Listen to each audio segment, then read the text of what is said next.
Naomi López tenía 32 años cuando aprendió que quienes exigen más respeto suelen ser quienes esconden las peores mentiras. 3 días antes de su boda, sus padres le dijeron que no la llevarían al altar. La razón que dieron fue un pequeño tatuaje en su brazo derecho. Ella estaba sentada en una suite nupcial frente al mar en Maui. Leyó un mensaje de su madre que decía que esta humillación sea tu lección. Se suponía que debía caminar sola ante 300 invitados, pero cuando la puerta de madera se abrió, alguien más tomó su brazo. Su padre tropezó y golpeó su rodilla contra un banco al ver quién era y por qué estaba allí.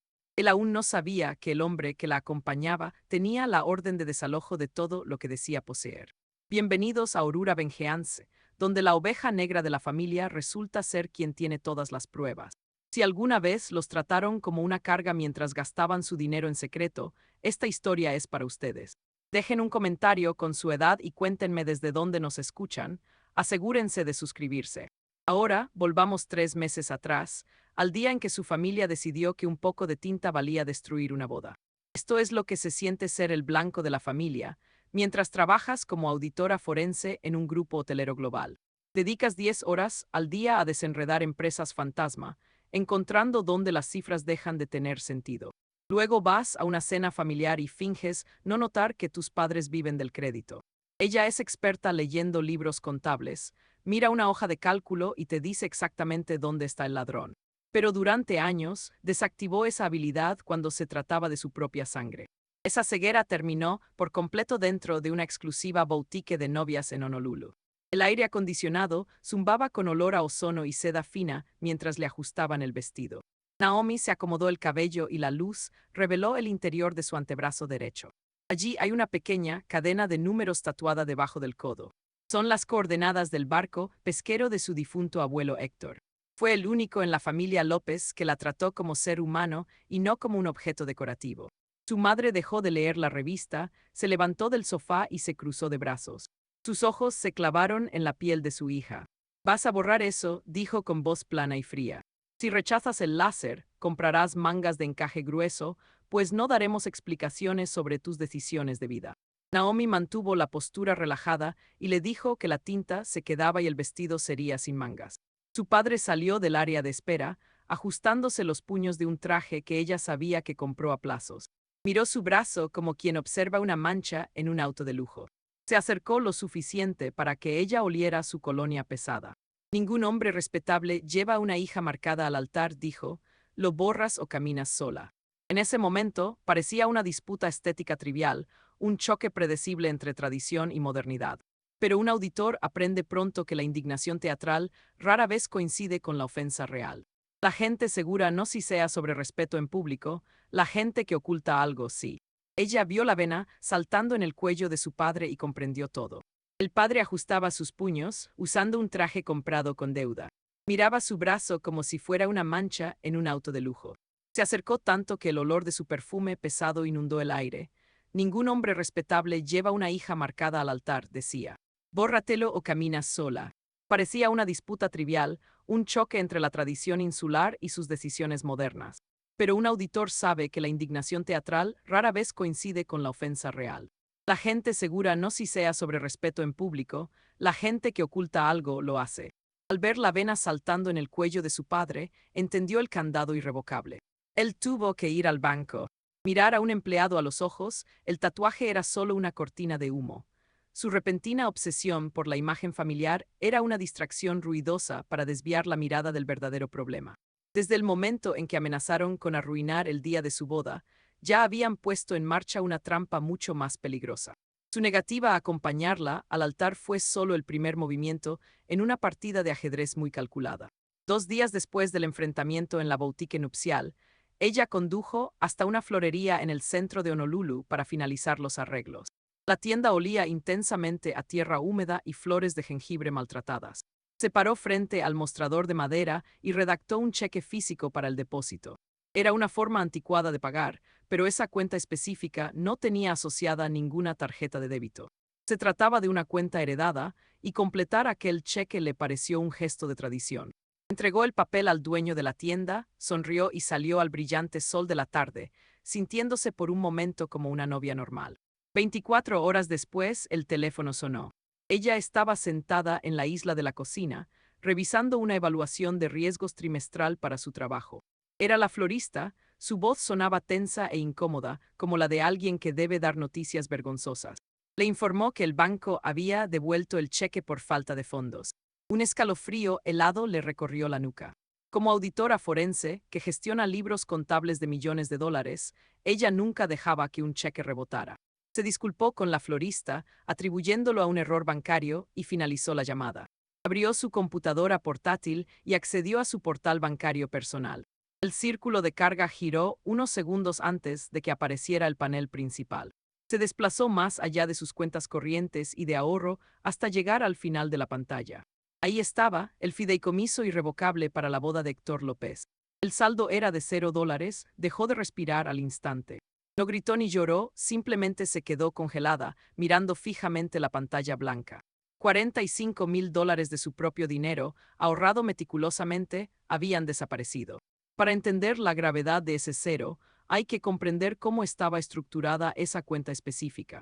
Abuelo Héctor la creó la semana en que ella cumplió 16 años. La llevó a la sucursal principal en su vieja camioneta de pesca y se sentó frente al gerente del banco. Su abuelo era un hombre de pocas palabras, pero comprendía la naturaleza humana a la perfección. Sabía que su hijo, el padre de ella, tenía la peligrosa costumbre de tratar el dinero ajeno como si fuera su propio casino personal. Por eso, abuelo estableció un fideicomiso irrevocable.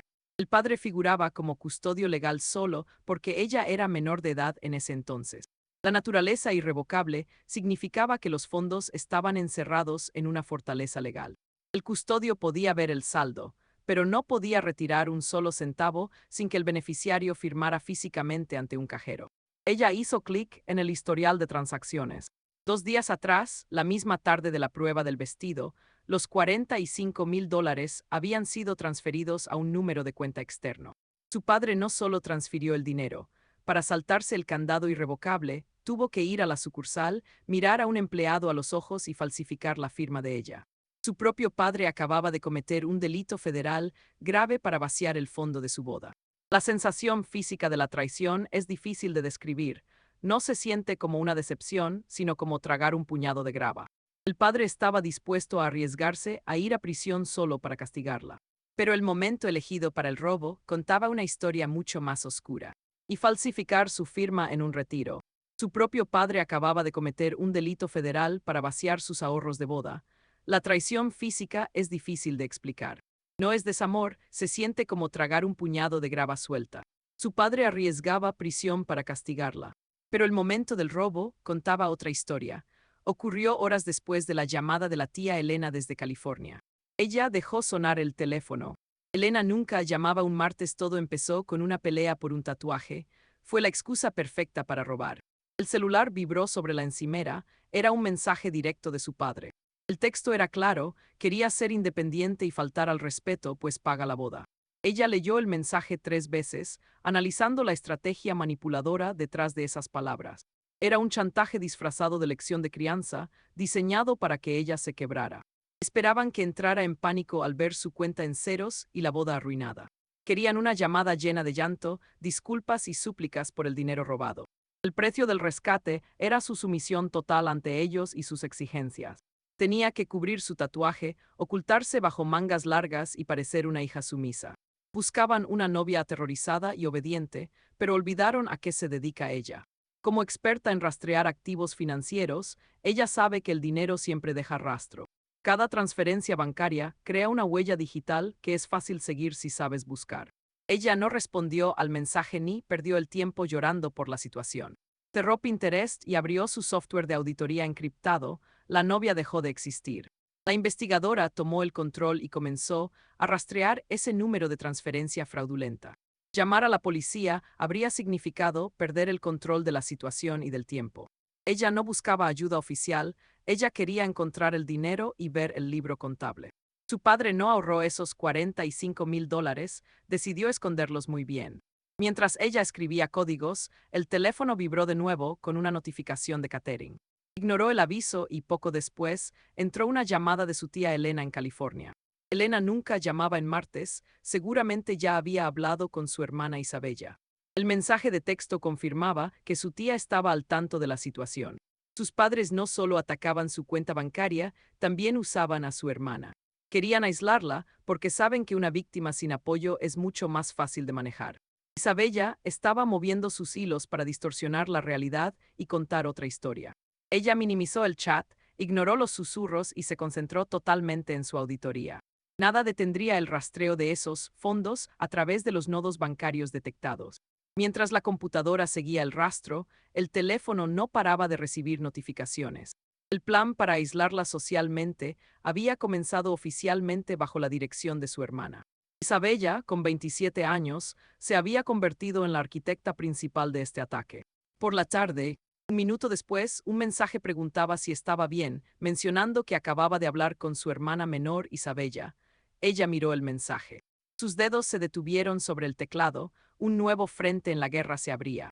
Sus padres no solo atacaban sus cuentas bancarias, estaban usando a su hermana para envenenar el ambiente antes de que ella hablara. Intentaban aislarla, sabiendo que una víctima sin apoyo es más fácil de controlar. Isabella levantaba el teléfono para reescribir su historia. Minimizó el mensaje y volvió a los números de ruta bancaria, que susurren, pensó. Los susurros no detienen una auditoría. Mientras la computadora rastreaba los fondos robados a través de nodos bancarios, su teléfono no dejaba de vibrar. La pantalla mostraba un flujo constante de llamadas y mensajes. La etapa de aislamiento social de su estrategia había comenzado. Y la arquitecta de esta campaña era su hermana menor, Isabella. Isabella tiene 27 años. Apareció una notificación de voz, el identificador era de su padre. Presionó reproducir y puso el altavoz. La voz llenó la habitación. Cargada de una calidez falsa, Isabella vive como si la vida adulta fuera un resort de lujo donde alguien más siempre paga la cuenta. Sus padres le pagan la renta de su condominio frente a la playa. Está comprometida con Julian, un hombre cuya ocupación principal parece ser usar camisas de lino y posar en veleros que ni siquiera son suyos. Para los López, Isabella es la flor delicada del jardín. Necesita cuidados constantes, dinero, sol y protección de la realidad. Pero hasta las flores más delicadas tienen espinas. Cuando sus padres necesitan ensuciarse las manos, no lo hacen ellos mismos, envían a Isabella. Ella actúa como su verdugo social, ocultando su crueldad bajo una máscara de falsa preocupación fraternal. Naomi estaba sentada en su cocina, abriendo la hoja de cálculo digital que compartía con su organizadora de bodas. Observó cómo su lista de invitados se reducía en tiempo real. Las celdas marcadas en verde eran confirmaciones, las rojas cancelaciones. En solo 2 horas, vio cómo una docena de cuadros verdes cambiaban a un rojo intenso. Sus padres le ordenaron a Isabella que tomara el teléfono. Llamaba a tíos, primos y parientes por todo Oahu y el continente. Puede que Hawái parezca un paraíso, pero socialmente es un pueblo pequeño.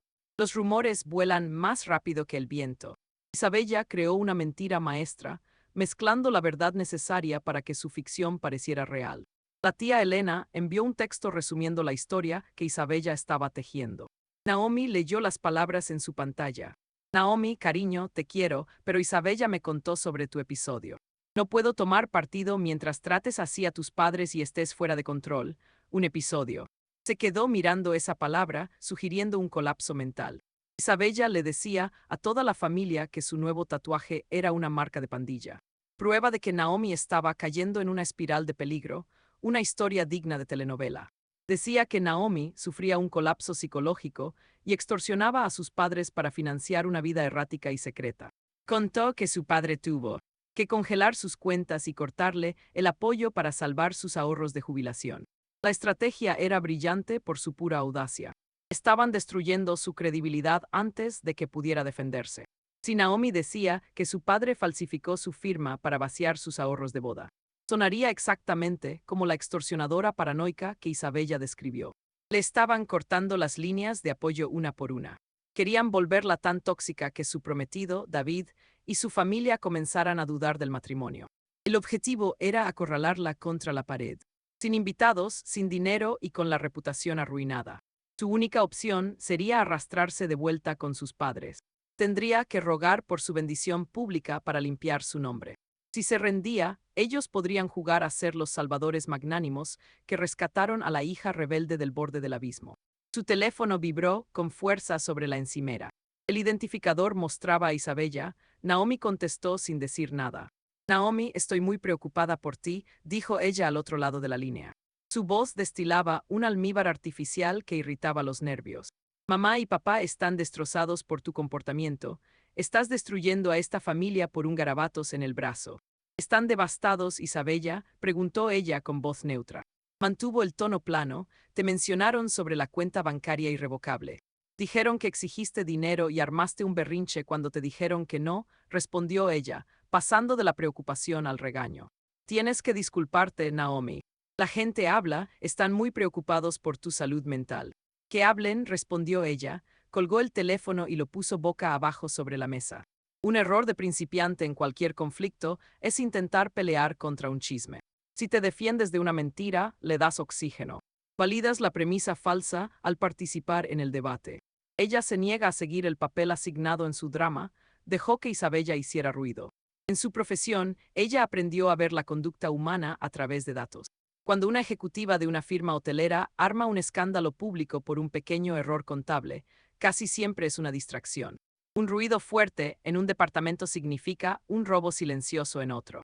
Isabella era la banda musical en la plaza mientras el banco era excavado desde abajo. Sus chismes eran una molestia menor comparados con el cráter financiero que ella descubría en su laptop.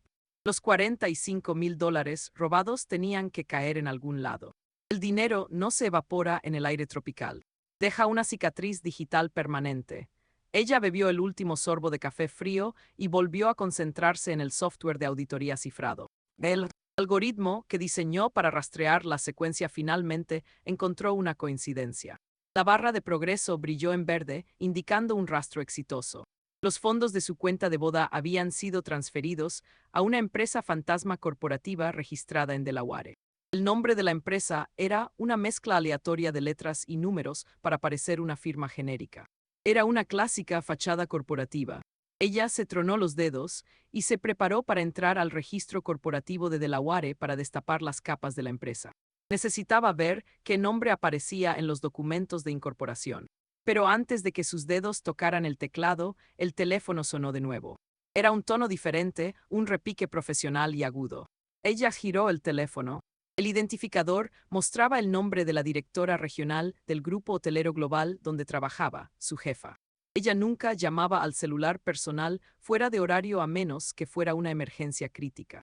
Su padre se había dado cuenta de que el robo y el aislamiento social no la estaban rompiendo lo suficientemente rápido. La boda se acercaba y ella seguía en pie, así que decidió escalar la guerra. Ignoró su vida personal y lanzó un ataque contra lo único que pagaba sus facturas y le daba poder. La siguiente fase de su extorsión había llegado. Ella deslizó el icono verde para aceptar la llamada y pegó la pantalla de cristal a su oído. La directora Evans no se molestó con cortesías. Es una mujer que construyó su carrera auditando complejos turísticos en el Pacífico. Valora la precisión sobre la charla trivial. Y su tono siempre refleja un intelecto afilado y calculador. Preguntó si ella estaba sentada. Le dijo que estaba de pie en la cocina. Ella le aconsejó que buscara una silla. Su jefa explicó que acababa de regresar de una comida en un club privado en el centro de Honolulu. La persona sentada frente a ella.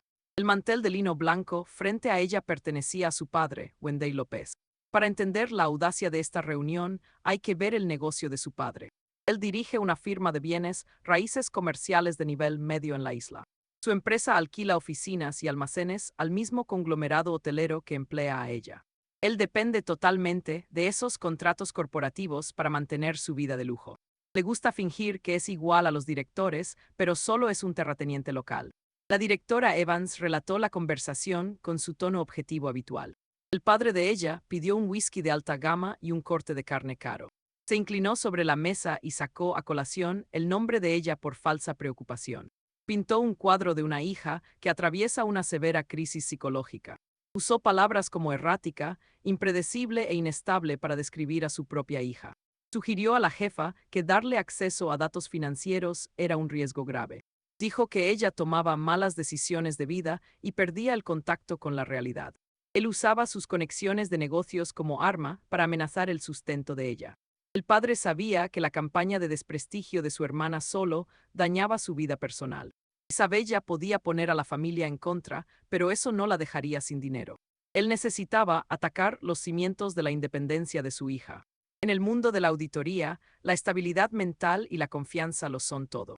Si una firma cree que un auditor está comprometido, revoca sus permisos de seguridad. El padre intentaba que la despidieran, buscando destruir toda su carrera profesional.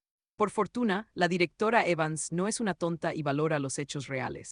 Ella le dijo al padre que los resultados de la auditora eran impecables y precisos. Él solo sonrió, bebió de su copa y dijo que quería evitar posibles escándalos. Evans terminó el almuerzo pronto y llamó a ella para advertirle del juego sucio. Le aseguró que su puesto estaba a salvo, pero le aconsejó cuidarse las espaldas. La directora notó que quien destruye carreras por disputas familiares oculta sus propios secretos. Ella agradeció la sinceridad y colgó, dejando un silencio pesado en su apartamento. El sol se ocultaba sobre el Pacífico, proyectando sombras largas en el piso de madera. Su propia sangre acababa de intentar dejarla desempleada y en la miseria total. Esa presión buscaba crear un ambiente de asfixia absoluta para ella. Él quería que ella sintiera que cada puerta se cerraba y cada aliado huía. Pasaron las horas y el cielo se tornó de un color azul profundo. Su teléfono sonó en la encimera, rompiendo el silencio con un mensaje de voz. El identificador mostraba el número de su padre, ella puso el audio en altavoz. La voz de él llenó la habitación con un tono de falsa calidez y agotamiento. Sonaba como un patriarca generoso ofreciendo gracia a una hija supuestamente terca. Naomi comenzó él suspirando hacia el receptor con fingida tristeza. Tu madre y yo estamos cansados de esta pelea y queremos ofrecerte una tregua. Te amamos y queremos que el día de tu boda sea hermoso a pesar de todo. Y un cansancio fabricado. Sonaba como un patriarca generoso ofreciendo gracia a una hija terca. Naomi comenzó suspirando al receptor. Tu madre y yo estamos cansados de pelear, queremos una tregua. Te amamos y queremos que tu boda sea hermosa a pesar de tus errores recientes. Intentaba retrasar la ruina inevitable, el peso de esta revelación cambió todo. El terror en su voz al ofrecer la tregua tenía sentido ahora, si ella reportaba comportamiento. Ella escuchó la grabación y su pulso se calmó. Cuando un depredador ofrece una tregua, suele ser porque está ajustando su trampa. Él expuso sus condiciones. Primero, ella debía comprar un vestido largo para ocultar la marca en su brazo. Segundo, debía permitir que él y su madre la entregaran en el altar, asegurando la fachada de una familia unida para todos los invitados. Luego llegó al punto clave, la verdadera razón de la llamada.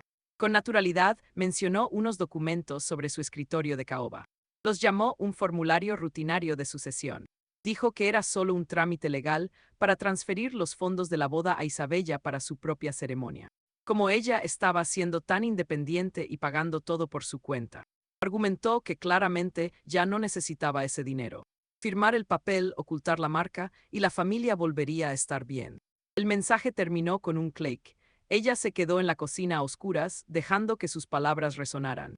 Él lo llamó un trámite rutinario, quería su firma física en un documento legal. Ella es auditora forense. Se dedica a detectar inconsistencias en la lógica corporativa. Cuando los números no cuadran con la historia es mentira. ¿Por qué necesitaba su firma para darle el dinero a su hermana?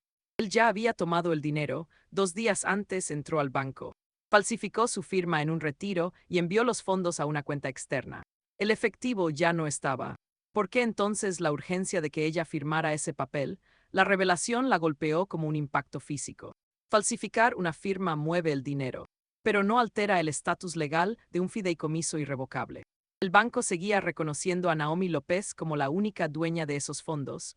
Su padre había cometido fraude electrónico. Si el banco iniciaba una auditoría o ella presentaba un reporte policial, los investigadores revisarían las cámaras de seguridad. Verían la falsificación, él iría a prisión federal. La exención que quería que ella firmara no era una transferencia simple, era inmunidad retroactiva.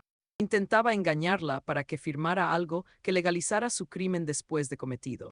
Si ella firmaba autorizando la reasignación de los fondos, el retiro ilegal parecería un movimiento anticipado permitido. El delito sería borrado, su padre no actuaba por fuerza o superioridad moral. Actuaba por puro terror. La extorsión, el almuerzo con su jefe, la campaña de desprestigio. Todo era una lucha desesperada para que ella firmara antes de darse cuenta de que tenía el poder de enviarlo tras las rejas.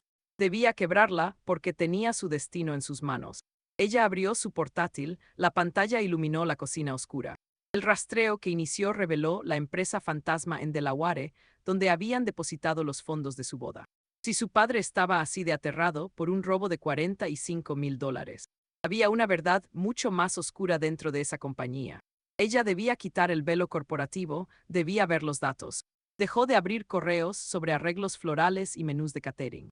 La novia quedó oficialmente en pausa.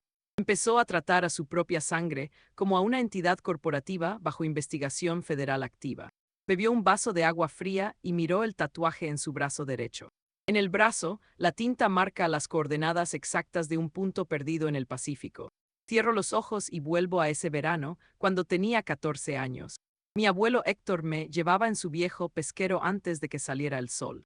El olor a diésel y a salitre me despertaba el alma por completo. Una mañana, me llamó a la cabina estrecha y señaló la pantalla del sonar. Con su dedo curtido, apuntó hacia esos destellos verdes sobre el tablero. Había puntitos moviéndose arriba, bancos de peces pequeños cerca de la superficie. Pero él me dio una instrucción clara, me dijo que no mirara ahí, que buscara más profundo. Naomi decía con su voz ronca sobre el motor. Los grandes depredadores siempre se ocultan en la oscuridad. Se quedan quietos en el fondo hasta que llega la hora de cazar.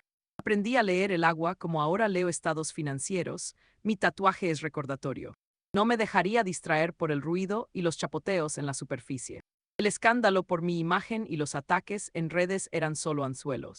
Tenía que llegar al fondo de las cuentas, a la verdad oculta. Volví a la luz de mi computadora en la cocina en medio de la noche. Los números de mi fondo de boda drenado llevaban a una empresa en Delaware. Rastrear empresas fantasma requiere una paciencia infinita y conocer los trucos fiscales. Consulté registros de propiedad y crucé las firmas con documentos de Hawái. 4 horas de trabajo incansable, pelando capas como si fuera una cebolla. Cuando vi quién era el beneficiario real en la pantalla, me quedé sin aliento. El dinero no era para Isabella, mi padre no lo había usado para sus lujos. Había transferido mis $45,000 a una entidad crediticia. Revisé las escrituras vinculadas a ese prestamista, buscando respuestas. El banco tenía la hipoteca de unos edificios de oficinas en el centro de Honolulu. Esos mismos edificios que mi padre presumía tener libres de deudas. Los usaba para proyectar éxito ante la élite de la isla. Pero los registros contaban otra historia, una de desesperación absoluta. La hipoteca tenía una tasa variable, un préstamo de alto riesgo. Un pago masivo venció hace 48 horas. Si no pagaba, el banco iniciaría el embargo de inmediato. Todo cobró sentido, un panorama doloroso y brutalmente claro. Mi padre no castigaba mi independencia, estaba en la ruina total. Robó el dinero de mi boda solo para salvar su imperio 30 días más. Su superioridad moral en la boutique de novias era una farsa. Los clubes, los trajes caros, el perfume, todo era una máscara de deuda. Mi hoja de cálculo mostraba la verdad desnuda. Mi familia llevaba décadas ocultando su caída, se estaban ahogando. Él estaba devorando a su propia sangre para evitar el desastre final. Esta revelación cambió todo, mi forma de verlos, de entenderlo. El miedo en su voz durante aquel mensaje de tregua encajaba ahora. Si denunciaba su firma falsa, él no solo perdería el prestigio. La firma falsificada, él no solo enfrentaría cargos. Sería una responsabilidad financiada por el desfalco. Sus padres cometían fraude sistémico para mantener a la hija dorada, aislada en una burbuja de privilegios. Ella sintió un cambio en una humillación total. La condena por delito grave activaría las cláusulas de incumplimiento en todos sus contratos comerciales. Todo su castillo de naipes se vendría abajo por completo. Pero un auditor nunca se detiene ante la primera anomalía. Sigues el rastro hasta que todo el tejido se deshace. Me recliné en mi silla y dejé que mi mente analizara una discrepancia lógica evidente. Las cuentas no cuadraban. Si mi padre se ahogaba en deudas comerciales y arriesgaba prisión federal por unos míseros $45,000, como seguía manteniendo a mi hermana. Isabella vivía en un condominio de lujo con vista al mar. Su renta por sí sola costaba más que mi bono anual en el grupo hotelero. Conducía un deportivo de importación y viajaba constantemente de compras al continente. Mi padre le acababa de prometer una boda de 6 cifras frente a todos. Los hombres en quiebra no pueden financiar ese nivel de excesos con una cuenta bancaria vacía. Tenía que haber una fuente de ingresos secundaria, que mantenía a la hija consentida protegida del colapso financiero familiar. Abrí una nueva ventana de búsqueda y comencé a revisar los impuestos históricos de la residencia de mis padres. Busqué cualquier gravamen registrado o líneas de crédito adicionales. La casa estaba hipotecada hasta el tope. Eso significaba que el dinero que mantenía a Isabella entre seda y champán venía de fuera del control inmediato de mi padre. Amplié los parámetros de búsqueda, buscando entidades familiares conectadas y códigos de enrutamiento internacionales. El algoritmo procesó los datos durante 10 minutos antes de lanzar una nueva coincidencia. La pantalla mostró un resumen redactado de una cuenta institucional en la sucursal principal del Banco de Hawái. Era un fideicomiso inmenso. El otorgante del fideicomiso hizo que mi corazón latiera con fuerza. El nombre en la cuenta era Héctor López, mi abuelo. La estructura de este fideicomiso secundario me resultaba totalmente desconocida. Jamás la vi en ninguna de las declaraciones fiscales de mi padre ni se mencionó en las cenas familiares. Las leyes de privacidad institucional me impedían ver el saldo actual o los beneficiarios desde una terminal pública. Solo podía ver su sombra digital. El rastro electrónico indicaba un vasto reservorio de riqueza existiendo silenciosamente bajo la superficie de la ruina financiera fabricada por mi padre. Los grandes depredadores siempre se esconden en la oscuridad. Mi padre estaba en bancarrota, pero manipulaba esta cuenta fantasma oculta para mantener a su hija predilecta envuelta en lujos mientras intentaba dejarme sin nada. Usaba el legado del abuelo Héctor como fondo ilícito. Los rastros digitales terminaban en el cortafuegos del banco. No podía hackear una institución financiera federal desde la cocina de mi casa para ver el libro contable.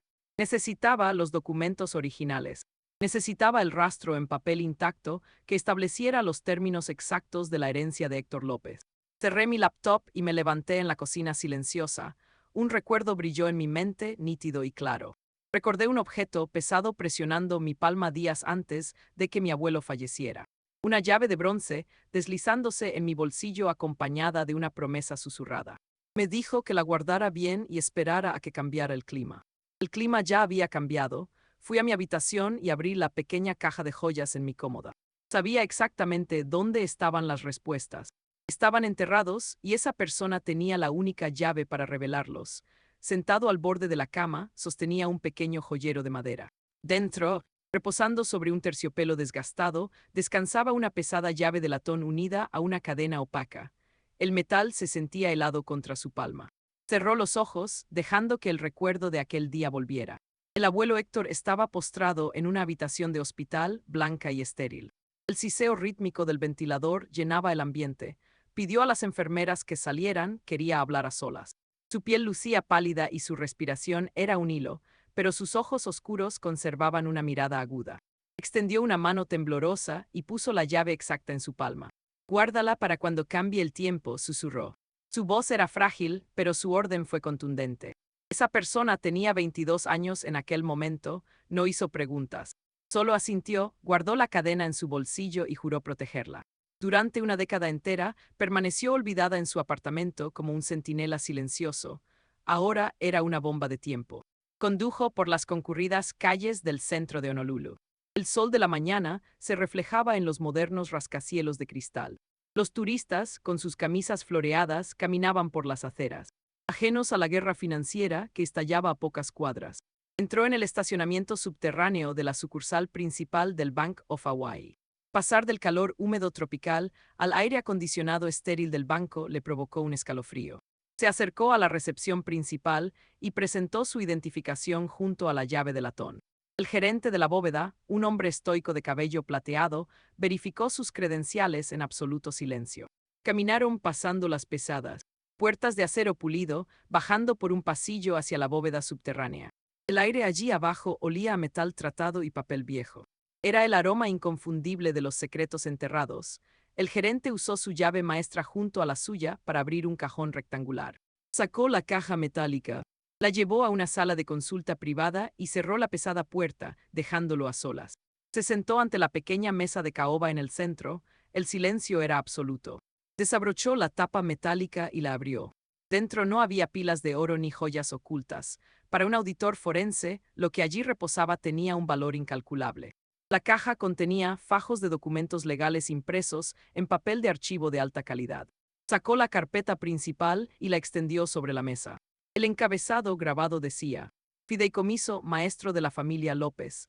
Pasó la primera página y empezó a leer la densa terminología legal. A medida que sus ojos escaneaban los párrafos, los cimientos de las mentiras familiares comenzaban a colapsar. Toda su vida, su padre recorrió la isla proyectando la imagen de un magnate inmobiliario hecho a sí mismo. Afirmaba haber construido su cartera de propiedades comerciales desde cero, gracias a su pura astucia empresarial. El papeleo contaba una historia brutalmente distinta. Su padre no poseía ni un solo metro cuadrado de su supuesto imperio. El fideicomiso era dueño de todo. Cada edificio de oficinas, cada almacén, cada propiedad comercial de la que presumía en el club de campo, estaba legalmente a nombre del fideicomiso de la familia López. Su padre era solo un simple gestor inmobiliario. El abuelo Héctor había construido el imperio. Sabía que su hijo poseía un apetito peligroso por el riesgo y un historial de apuestas imprudentes. Con el abuelo tenía activos estratégicos. Sabía bien que entregarle las escrituras a su hijo significaría la ruina financiera total en 10 años. Así que el abuelo se saltó a su propio hijo. Encerró toda la riqueza bajo una estructura legal blindada para proteger el legado del ego destructivo de su padre. Naomi revisó la sección de los beneficiarios. Se quedó sin aliento. Su padre no era el heredero, su hermana Isabella tampoco aparecía, según los documentos originales sin enmiendas. Ella, Naomi López, era la única fideicomisaria mayoritaria y la beneficiaria principal de esa fortuna millonaria. Naomi siguió con el dedo cada línea, buscando los parámetros de ejecución. Todo fideicomiso tiene un mecanismo de activación que indica cuando el heredero asume el control legal total de los bienes. Encontró la cláusula y se le heló la sangre. El documento estipulaba que el fideicomiso y todos los activos se transferían a su control autónomo exactamente el día en que se firmara su acta de matrimonio. El reloj marcaba los segundos en su mente, las piezas del rompecabezas encajaban perfectamente. Las acciones recientes de su padre ya no eran un misterio. Él estaba desangrando un fondo que no controlaba, usando vacíos legales para desviar dinero y pagar sus deudas, pero su acceso estaba por vencer. En el momento en que ella estuviera en el altar y diera el sí, el candado legal se abriría para ella y se cerraría de golpe para él. Perdería el acceso, su imperio falso y su identidad. Por eso robó el dinero de la boda, por eso ofreció una tregua falsa. Por eso estaba tan desesperado por obligarla a firmar esa renuncia de herencia antes del gran día. El documento que intentó colarle buscaba anular precisamente esa cláusula. Intentaba extorsionarla para que renunciara a una fortuna millonaria, usando $45,000 como rehén. Necesitaba que ella estuviera quebrada y dispuesta a firmar cualquier cosa para salvar su boda. Intentaba robarle la corona antes de que ella supiera que era la reina. Naomi se recargó en la silla, sintiendo el peso inmenso de la revelación. Metió la mano en la caja metálica buscando algo más. Al fondo, debajo de la carpeta legal, había una hoja de papel crema grueso. Era una nota escrita a mano, doblada con cuidado. Reconoció la letra inclinada y afilada al instante. Era del abuelo, desdobló el papel. El mensaje era corto y directo. Naomi, eres la única en esta familia que respeta los números. Construí esto para ti, no dejes que hundan el barco. Naomi miró la tinta, sintiendo una profunda ola de gratitud. Incluso desde la tumba, su abuelo actuaba como su aliado silencioso. Había previsto esa tormenta exacta y le dejó el mejor refugio. Sabía que sus padres intentarían ahogarla, y levantó una fortaleza financiera para asegurar su supervivencia. Naomi se secó una lágrima y volvió a la carpeta legal. Faltaba un último detalle por verificar. Un fideicomiso de esa magnitud requería un ejecutor nombrado para supervisar la transición de poder y asegurar que los términos se cumplieran fielmente en la fecha de activación. Esperaba ver el nombre de un juez retirado o de un bufete corporativo. Fue a la última página con las firmas notarizadas y leyó el nombre del ejecutor designado. Se quedó boquiabierta, leyó el nombre impreso 3 veces para asegurarse de no estar alucinando. El hombre que el abuelo había elegido para el guardián de este imperio no era abogado. Era el titán más poderoso, elusivo y despiadado del mercado inmobiliario en Hawái. Y era, precisamente, el hombre a quien su padre intentó impresionar desesperadamente durante 10 años. Su abuelo le entregó las llaves del reino a la persona que su padre más temía. Cerró la carpeta, con la mente acelerada analizando cada posibilidad estratégica. Ahora tenía el poder necesario para destruir el plan de extorsión de su padre. Pero mientras guardaba los documentos, unos extractos bancarios atrajeron su atención. Los tomó con cuidado y comenzó a revisar el historial de retiros de los últimos 2 años. Resultaba evidente que su padre no era el único que estaba vaciando las cuentas. Las firmas en aquellos comprobantes de transferencia pertenecían a alguien más. La traición era mucho más profunda que la desesperación de un padre en bancarrota. Se quedó helado al ver el nombre escrito en el libro contable, comprendiendo que la víbora más peligrosa no era quien gritaba en la boutique. Permaneció inmóvil en el silencio de la sala, observando el rastro del fraude. Sobre la mesa de caoba descansaba una segunda pila de comprobantes de retiro. La caligrafía en esas transferencias bancarias era inconfundible y reveladora. Aquella cursiva elegante pertenecía a su madre. Durante 32 años, todos creyeron que ella era solo una mujer vanidosa siguiendo la estela financiera paterna. Siempre pensaron que le importaba más el estatus social que el bienestar de su hija. La tinta oscura sobre el papel destrozó esa ilusión en un solo instante. Ella no era una cómplice ciega firmando donde su marido le ordenara. Era la verdadera orquestadora detrás de todo el robo sistemático. Comenzó a rastrear el capital usando el código de ruta impreso en los recibos. Las pérdidas inmobiliarias de su padre explicaban parte de la hemorragia, pero una enorme cantidad de dinero estaba fluyendo hacia otro destino muy distinto. Sacó su tableta y cruzó los datos de las cuentas de destino rápidamente. Los fondos terminaban en una firma de capital de riesgo en el centro de Honolulu. Reconoció la entidad corporativa de inmediato al leer el nombre. Era la empresa matriz de una startup tecnológica fundada por un hombre llamado Julian. Julian era el prometido de Isabella, su hermana menor y un experto en fingir. Alguien que solo hablaba con tecnicismos corporativos vacíos y sin sentido alguno. Mientras vendía soluciones disruptivas, pasaba sus martes navegando frente a Waikiki. No tenía experiencia real en ingeniería ni productos viables en el mercado. Solo era una presentación brillante, escondiendo una carencia total de sustancia. Todas las piezas del rompecabezas encajaron, revelando una traición absoluta. Su madre desviaba fondos del fideicomiso para inflar el negocio fallido de Julian. Pagaba rondas de inversión falsas utilizando directamente la herencia de su hija. Estaba comprando un romance de cuento de hadas para su hija favorita. Isabella presumía por toda la isla estar comprometida con un genio tecnológico. Lucía un diamante pagado por su abuelo, alardeando de una vida perfecta. Pero su relación impecable era apenas una fachada financiada por el desfalco. Sus padres cometían un fraude sistémico para mantener a la niña de oro, protegida dentro de una burbuja de mentiras construida con dinero robado. Postura ya no era la novia aislada llorando en una boutique. Era la auditora con una orden de ejecución, pero enfrentarlo sola en una todo cobró sentido. Se recargó en la silla de madera mientras la magnitud del plan se revelaba ante ella. La repentina urgencia por su tatuaje, el retiro falso del fideicomiso, la extorsión en la boutique. Nada fue casualidad. La boda era el límite. En cuanto firmara el acta, el fideicomiso pasaría bajo su control absoluto. Obtendría acceso a los libros contables. Vería los millones desperdiciados en bienes raíces y empresas tecnológicas ficticias. Cuando un auditor descubre un fraude millonario, no pide disculpas, llama a las autoridades federales. Sus padres sabían que no podían retrasar la boda para siempre, necesitaban un plan de contingencia. Debían destruir su credibilidad antes de que ella abriera los libros. Esa era la verdadera razón de la campaña de desprestigio. Al pedirle a Isabella que difundiera rumores sobre su conducta, estaban sembrando dudas en toda la familia. Usando un simple tatuaje como prueba de un supuesto colapso mental, tejían una historia de inestabilidad psicológica. Era un asesinato de carácter en toda regla, una estrategia devastadora y a gran escala. Si ella denunciaba el robo millonario de sus padres, la audiencia ya estaría predispuesta a no creerle. Verían su auditoría forense simplemente como el delirio paranoico de una mujer enferma.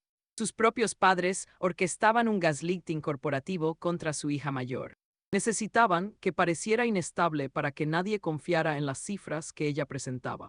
Esa fría claridad borró cualquier rastro de lealtad familiar que aún pudiera quedarle.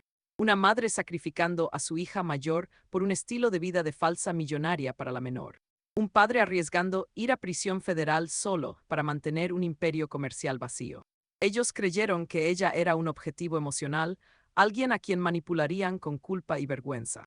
Olvidaron que ella se dedica profesionalmente a evaluar riesgos y a desmantelar fraudes complejos. Observó los papeles sobre la mesa, ya no tenía solo una teoría, tenía pruebas irrefutables, tenía el control. Reordenó los recibos de retiro, los documentos de depósito falsificados y los papeles originales del fideicomiso. Los guardó en la caja metálica y giró la llave, su postura cambió por completo. Ya no era la novia aislada que lloraba en una tienda, era la auditora con una orden de ejecución en sus manos. Enfrentarlos a solas en la sala solo provocaría más mentiras y encubrimientos frenéticos. Su padre negaría las firmas, su madre lloraría fingiendo que ella estaba delirando. Para ejecutar un castigo impecable, necesitaba una ventaja que no pudieran ignorar. Necesitaba acorralarlos donde su capital social y sus mentiras no tuvieran ningún valor. Recordó el nombre en la última página del fideicomiso de su hermano Héctor. El ejecutor designado para asegurar que la herencia llegara a sus manos, Elias Sterling. Es el desarrollador inmobiliario más formidable de todo el Pacífico, un titán que controla gran parte del mercado en Hawái. Y por si fuera poco, es el hombre a quien su padre siempre ha idolatrado. Durante años, su padre buscó desesperadamente una sociedad con Sterling, esperando que su capital legítimo lo salvara. Sala solo provocaría más mentiras y encubrimientos frenéticos. Su padre negaría las firmas, su madre lloraría y la llamaría delirante. Para ejecutar justicia, entrar a la sala solo provocaría más mentiras y encubrimientos desesperados. El padre negaría las firmas. La madre lloraría y lo llamaría delirante. Para ejecutar el plan, todo debía ser perfecto. Un penal perfecto, hacía falta una ventaja que no pudieran ignorar. Tenía que acorralarlos donde su capital social no valiera nada. Recordé el nombre impreso en la última página del fideicomiso de Héctor. Era el ejecutivo encargado de asegurar que la herencia pasara a mis manos, Elias Sterling. Él es el desarrollador inmobiliario más imponente del Pacífico. Un titán elusivo de la industria que controla gran parte del mercado comercial en Hawái. Y también era el hombre al que mi padre idolatraba. Durante una década, mi padre buscó desesperadamente una alianza con Sterling, esperando que Capital Legítimo rescatara sus negocios. Mis manos en su empresa a la deriva. Su abuelo había entregado deliberadamente las llaves de su reino a la única persona a quien su padre temía y respetaba por encima de todos. Ella salió de la bóveda bancaria hacia la brillante tarde hawaiana. El calor tropical se sentía estimulante. Sacó su teléfono del bolso y consultó el directorio corporativo de Sterling Holdings. Era momento de presentarse ante el multimillonario y ver si estaba listo para ayudarla a ejecutar el golpe maestro. Se paró sobre la cálida acera frente a la torre de Sterling Holdings. El edificio es un monolito de vidrio polarizado que perfora el cielo de Honolulu. No luce logotipos de neón ni vallas publicitarias gigantes. Solo hay una modesta placa de acero cepillado cerca de las puertas giratorias. La verdadera riqueza no necesita gritar para hacerse notar. Opera en silencio, dejando la arrogancia para quienes se ahogan en deudas, hombres como su padre. Entró por las pesadas puertas de vidrio a un vestíbulo que olía a cedro y granito pulido. La temperatura estaba regulada a la perfección, ofreciendo un escudo instantáneo contra la humedad tropical. Se acercó al solitario mostrador. Una mujer con traje gris levantó la vista de sus monitores. Le ofreció una sonrisa cortés y preguntó si tenía una cita programada con algún departamento específico. No tengo cita, respondió ella manteniendo un tono firme. Pero llamará al piso superior e informará al señor Sterling que Naomi López está en el vestíbulo. Dígale que la beneficiaria principal del fideicomiso, Héctor López Master Trust, exige una audiencia inmediata. La recepcionista hizo una pausa. Su sonrisa servicial desapareció, siendo reemplazada por una mirada de alerta profesional. No la invitó a sentarse en la sala de espera. Levantó un teléfono negro mate. Marcó una breve extensión y habló en voz baja.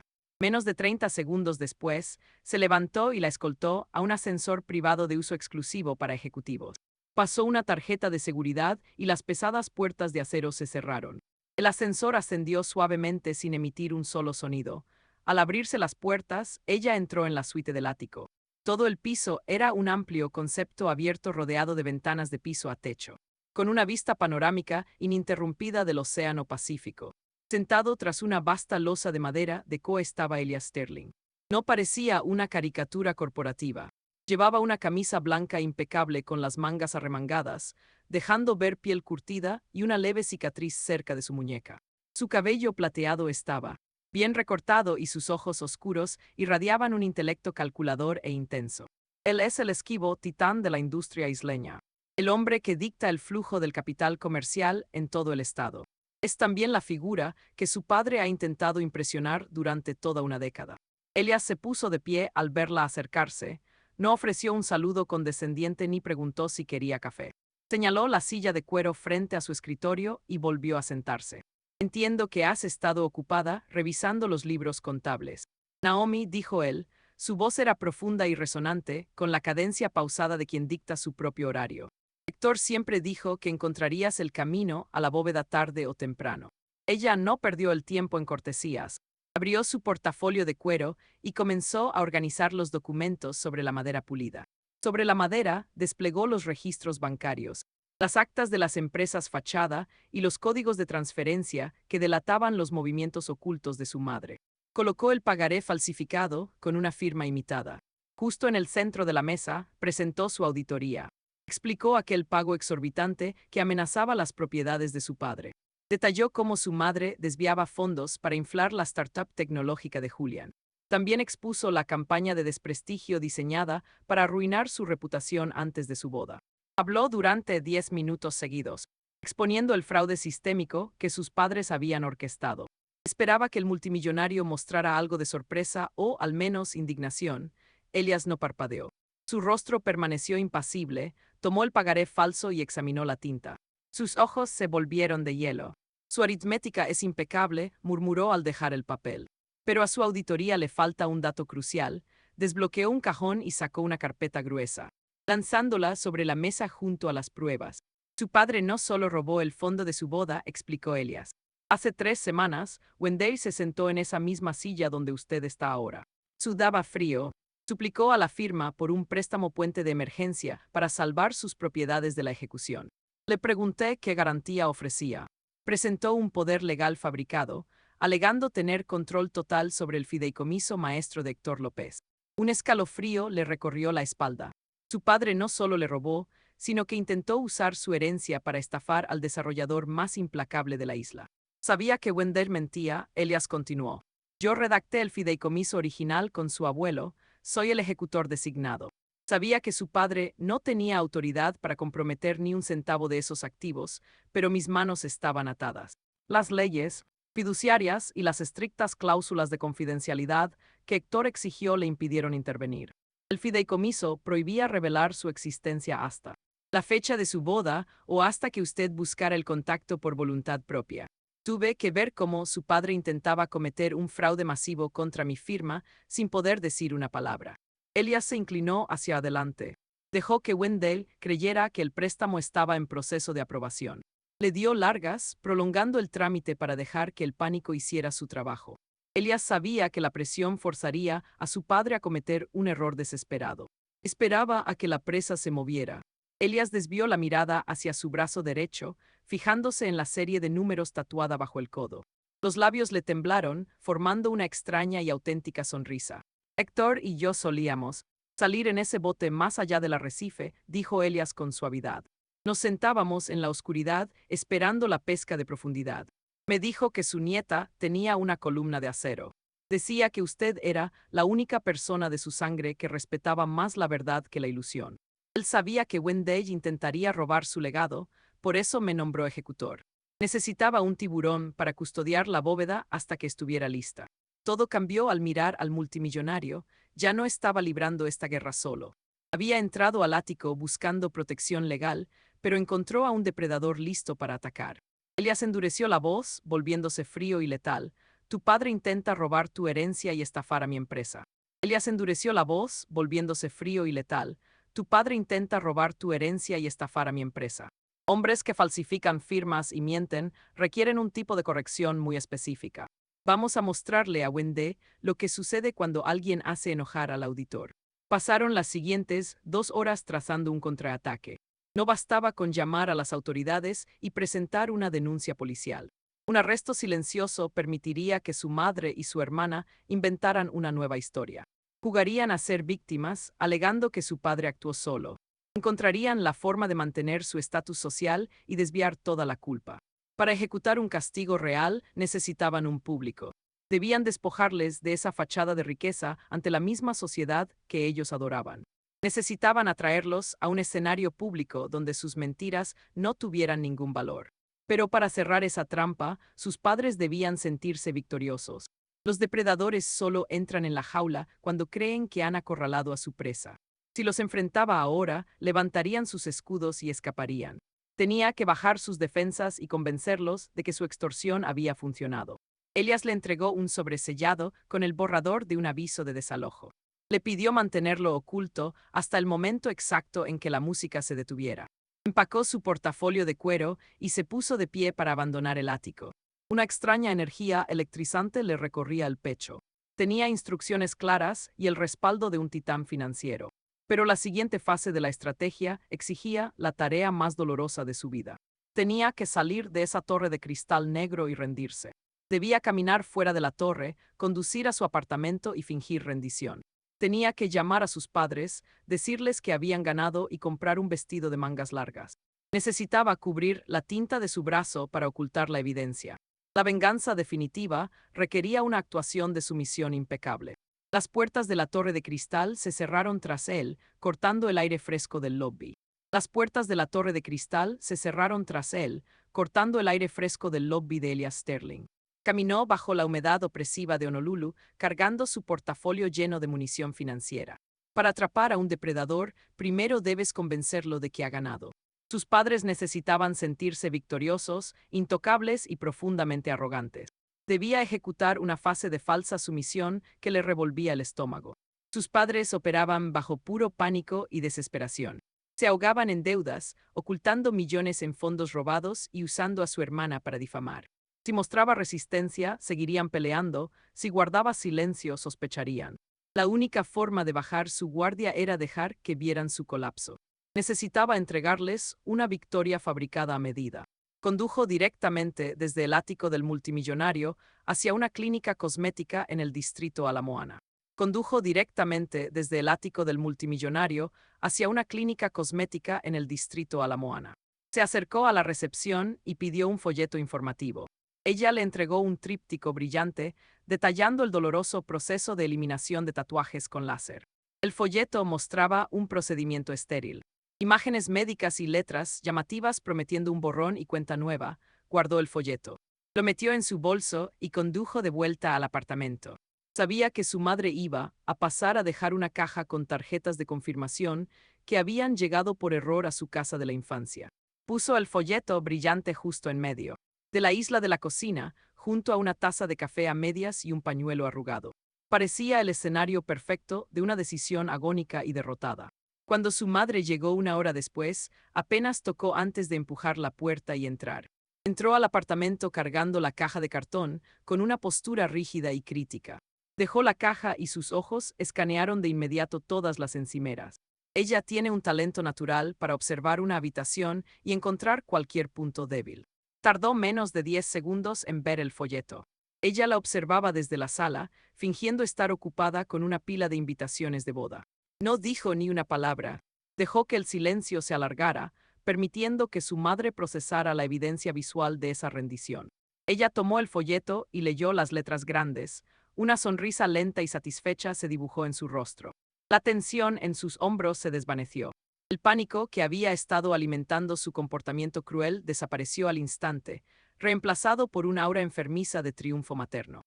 Veo que finalmente estás considerando las opciones prácticas, Naomi, dijo. Su voz goteaba una dulzura condescendiente. Sabíamos que entrarías en razón tarde o temprano.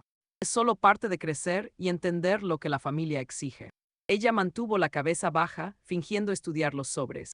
Ofreció un leve asentimiento derrotado, interpretando el papel de una hija agotada por la lucha. Su madre le dio una palmada en el hombro, un gesto que se sintió más como una marca de propiedad que como afecto, y salió de la casa. El anzuelo fue tragado, ahora solo faltaba tirar de la línea. A la mañana siguiente, agendó una cita de emergencia en la boutique donde todo este calvario comenzó.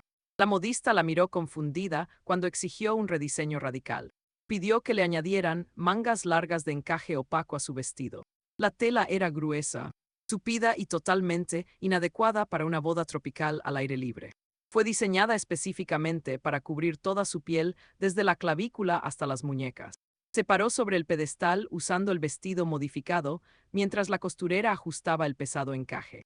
La tela se sentía sofocante, atrapando todo el calor. Levantó su teléfono y tomó una foto rápida frente al espejo, cuidando que su postura se viera derrotada. Abrió el grupo de chat familiar con sus padres e Isabella. Adjuntó la foto y escribió una breve frase, aparentando querer ceder: avísenme si esto funciona. Presionó enviar y bajó del pedestal. El cambio en su comportamiento fue instantáneo y profundamente nauseabundo. Durante semanas, su teléfono había sido una fuente constante de acusaciones tóxicas. Isabella llamándola errática, su padre amenazando su carrera, su madre gritando sobre la falta de respeto. En el momento en que esa foto llegó al chat, la guerra cruel se detuvo en seco. Su padre respondió primero. Fue un simple emoji de pulgar arriba y un mensaje que decía: apreciamos tu madurez, Naomi. Este es el paso correcto a seguir. Isabella intervino después, dejando de lado su papel de hermana preocupada y volviendo a su tono condescendiente de siempre. Mucho mejor, escribió. Ahora no tendré que explicar tu mensaje para los padres de Julian en la recepción. Mi madre envió corazones, declarando lo orgullosa que estaba de que finalmente priorizara la imagen familiar sobre mi rebelión. Estaba en mi auto, afuera de la boutique, leyendo los textos. Una diversión fría y distante me invadió. Esto es la esencia de la ironía dramática. Quien observa esta historia sabe que estoy colocando explosivos directamente en los cimientos de su imperio falso. Pero mis padres, en su casa hipotecada, mirando una foto de encaje, creían genuinamente que habían logrado quebrarme.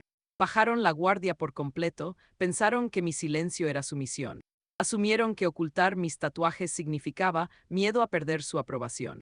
No se dieron cuenta de que usaba el tiempo que creían que pasaba en sesiones de láser para reunirme en una sala de juntas con el equipo legal de Elias Sterling, mientras mi madre presumía en el club social sobre domar a su hija rebelde. Yo revisaba los códigos de bienes raíces, mientras mi padre se relajaba, pensando que su fraude federal se borraría con una firma. Yo redactaba las notificaciones de desalojo de su oficina, mientras Isabella compraba zapatos de lujo con fondos robados. Yo cortaba legalmente la arteria financiera que mantenía a su falso prometido a flote. Representé a la víctima a la perfección, respondí a llamadas con un tono sumiso. Acepté sus exigencias en la mesa, dejé que dictaran las flores, cada vez que cedía en un detalle insignificante. La trampa se cerraba más alrededor de sus cuellos. Estaban tan embriagados por su supuesto poder que no notaron el silencio que crecía a su alrededor. Pensaban que planeaban una victoria a mi costa. No vieron que la pista en la que corrían terminaba en un precipicio. La trampa estaba totalmente lista. Las cargas estaban colocadas, pero mi padre, impulsado por su codicia y el miedo a un pago inminente, no podía esperar a la boda para asegurar su inmunidad. Necesitaba mi firma en ese documento falsificado para borrar su delito antes de que el banco ejecutara la propiedad. Necesitaba acorralarme una última vez para obtener la pieza final del rompecabezas. El juego estaba llegando a su fin y el siguiente movimiento era suyo. 2 días antes de la boda, comenzó la fase final de la extorsión de mi padre. Me citó en su sede de bienes raíces en el centro de Honolulu. Ese era el momento preciso del cual dependía toda mi trampa. Estacioné y miré hacia el pulido exterior del edificio. Para cualquier observador, la estructura proyectaba riqueza y estabilidad. Pero como auditora, yo sabía que los cimientos estaban podridos. El lobby lucía pisos de mármol y una recepción expansiva. Pasé de largo las sillas de cuero y caminé directo a la oficina ejecutiva. Mi padre estaba tras un escritorio de caoba. La máscara de patriarca ofendido había resbalado un poco, reemplazada por un barniz de calidez fingida. Vestía un traje azul, a medida y un reloj de oro que costaba más que mi primer vehículo. Me señaló la silla frente a él. Me senté y crucé las manos, proyectando el aura de una hija derrotada y cansada. Él se inclinó hacia adelante. Regazo proyectaban la imagen de una hija derrotada y cansada. Él se inclinó, se recostó y entrelazó los dedos. Con un tono ensayado y suave, comenzó a elogiar sus decisiones recientes. Celebró su disposición para usar mangas de encaje y ocultar los tatuajes de sus brazos. Lo llamó un paso necesario hacia la madurez. Pasó 3 minutos completos, llenándola de cumplidos huecos. construyendo un falso puente de reconciliación. Luego ejecutó el giro. Abrió un portafolio de cuero y extrajo un grueso fajo de documentos legales. Deslizó los papeles sobre la madera pulida junto a una pesada pluma de plata. Las hojas estaban repletas de compleja jerga judicial y cláusulas restrictivas. Él presentó el documento con total naturalidad, llamándolo un simple trámite administrativo. Según su versión, su abuelo Héctor cometió un error administrativo absurdo hace años al redactar los esquemas del patrimonio familiar. Aseguró que los abogados debían corregir ese descuido antes de que su estado civil complicara los asuntos fiscales. Ella miró el encabezado en la página superior. Era una renuncia total a ser beneficiaria si estampaba su firma en esa línea. Renunciaría legalmente a todos sus derechos sobre el fideicomiso de la familia López. El documento transfería explícitamente su estatus de fideicomisaria mayoritaria y todos los activos correspondientes hacia él e Isabella. Le pedía que firmara la entrega de un imperio millonario. Ofreció un trato transaccional. Prometió que si firmaba la renuncia y lucía esas mangas pesadas el día de su boda, él le devolvería gentilmente los $45,000 que retiró de su cuenta. Como premio final, se ofreció a honrarla acompañándola y caminando junto a ella hacia el altar. Ella mantuvo la mirada fija en el documento. La ironía que flotaba en la oficina era absoluta. Su padre se presentaba como un rey generoso, ofreciendo el perdón a una súbdita deshonrada, pero ella conocía la verdad oculta tras su traje a medida. El hombre frente a ella era un animal acorralado. Estaba a días de incumplir un pago millonario de un crédito comercial. Había cometido fraude electrónico al falsificar su firma. Enfrentaba la posibilidad real de caer en bancarrota y terminar en una prisión federal. Ella desvió la vista del texto legal hacia la mano derecha de él, que descansaba cerca de la pluma. Sus dedos temblaban. Era un leve espasmo constante. Un tenue sudor frío brillaba cerca de su frente a pesar del aire acondicionado que zumbaba en toda la oficina. Él necesitaba su firma para legalizar retroactivamente su robo y obtener acceso a la fortuna oculta. Le rogaba en secreto a la hija, que consideraba una vergüenza que le salvara la vida. Esperaba a que ella tomara el instrumento de plata. Apostaba a que cedería bajo la presión de la próxima boda. Asumió que su deseo de tener una foto familiar tradicional en el altar pesaría más que su instinto financiero. Creía que ella buscaba desesperadamente su validación. Un auditor nunca interrumpe a un adversario cuando comete un error fatal. Ella no gritó, no le arrojó los papeles a la cara. No reveló ni un solo detalle sobre su visita a la bóveda bancaria ni su alianza con Elias Sterling. Romper el silencio ahora solo le daría tiempo para preparar una nueva defensa. Leyó la cláusula final de la renuncia, grabando cada frase legal en su memoria. Luego levantó la vista y lo miró a los ojos. La confianza arrogante en su expresión flaqueó por una fracción de segundo. Él vio algo en su mirada que no encajaba con su historia de una hija rota. Naomi dejó de actuar como una niña sumisa. Se levantó despacio mientras la silla de cuero crujía en el silencio. Alisó su falda y le dio la espalda a aquel escritorio de caoba. Naomi, dijo él con un tono agudo, perdiendo toda su calma ensayada. ¿A dónde vas? Tenemos que cerrar esto hoy. Ella caminó hacia la pesada puerta de roble sin detenerse. Dejó los documentos legales sobre el escritorio. Ni siquiera tocó el bolígrafo de plata. Tienes que firmar ese papel, gritó él, perdiendo toda su falsa calidez. No te atrevas a salir. Si te vas sin firmar, caminarás hacia el altar sola. Ella puso la mano en el pomo de latón y abrió la puerta. Salió al pasillo y dejó que la madera pesada se cerrara de golpe, terminando la charla. El silencio que dejó en esa oficina resultó ensordecedor. Sonaba a trampa que se cierra. Al salir, ella había sellado el destino. El plazo legal ahora era definitivo. Su padre comprendió que no logró el documento. Sabía que el retiro fraudulento del depósito era un delito grave. Él sabía que el reloj corría hacia la firma del certificado de matrimonio.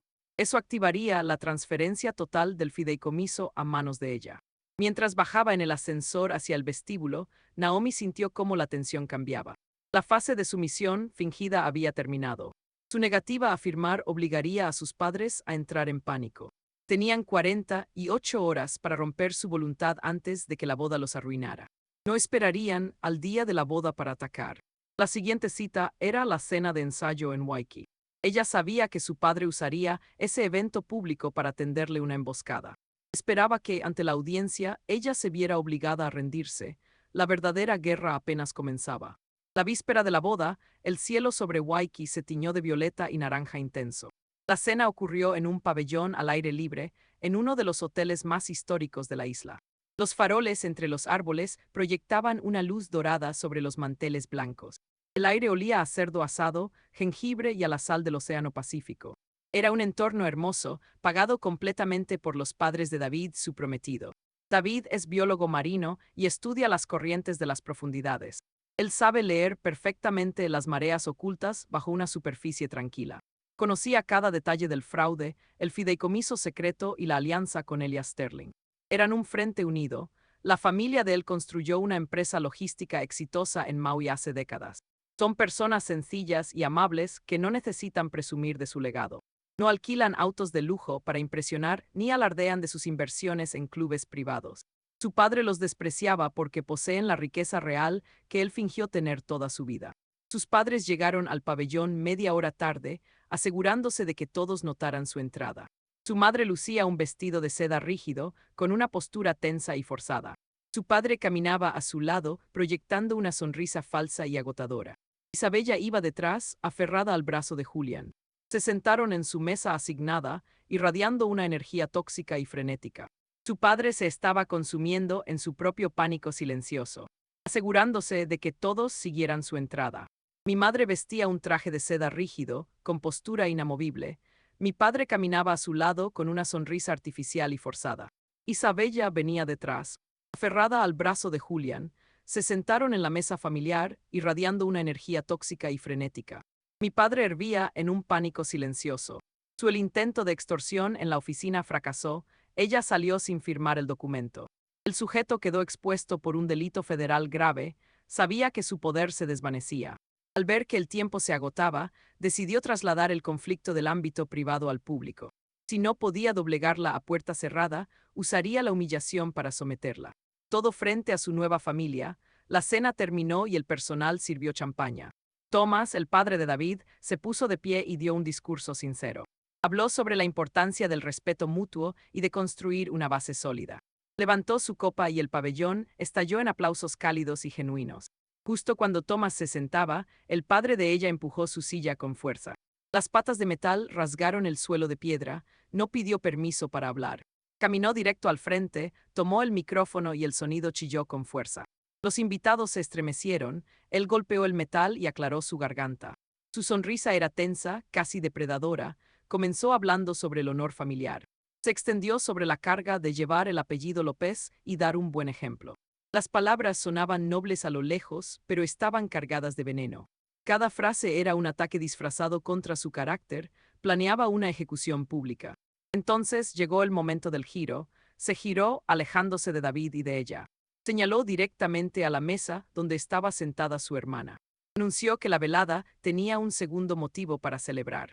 Declaró que Isabella y Julián habían finalizado su propio compromiso matrimonial. Un murmullo de confusión recorrió el salón.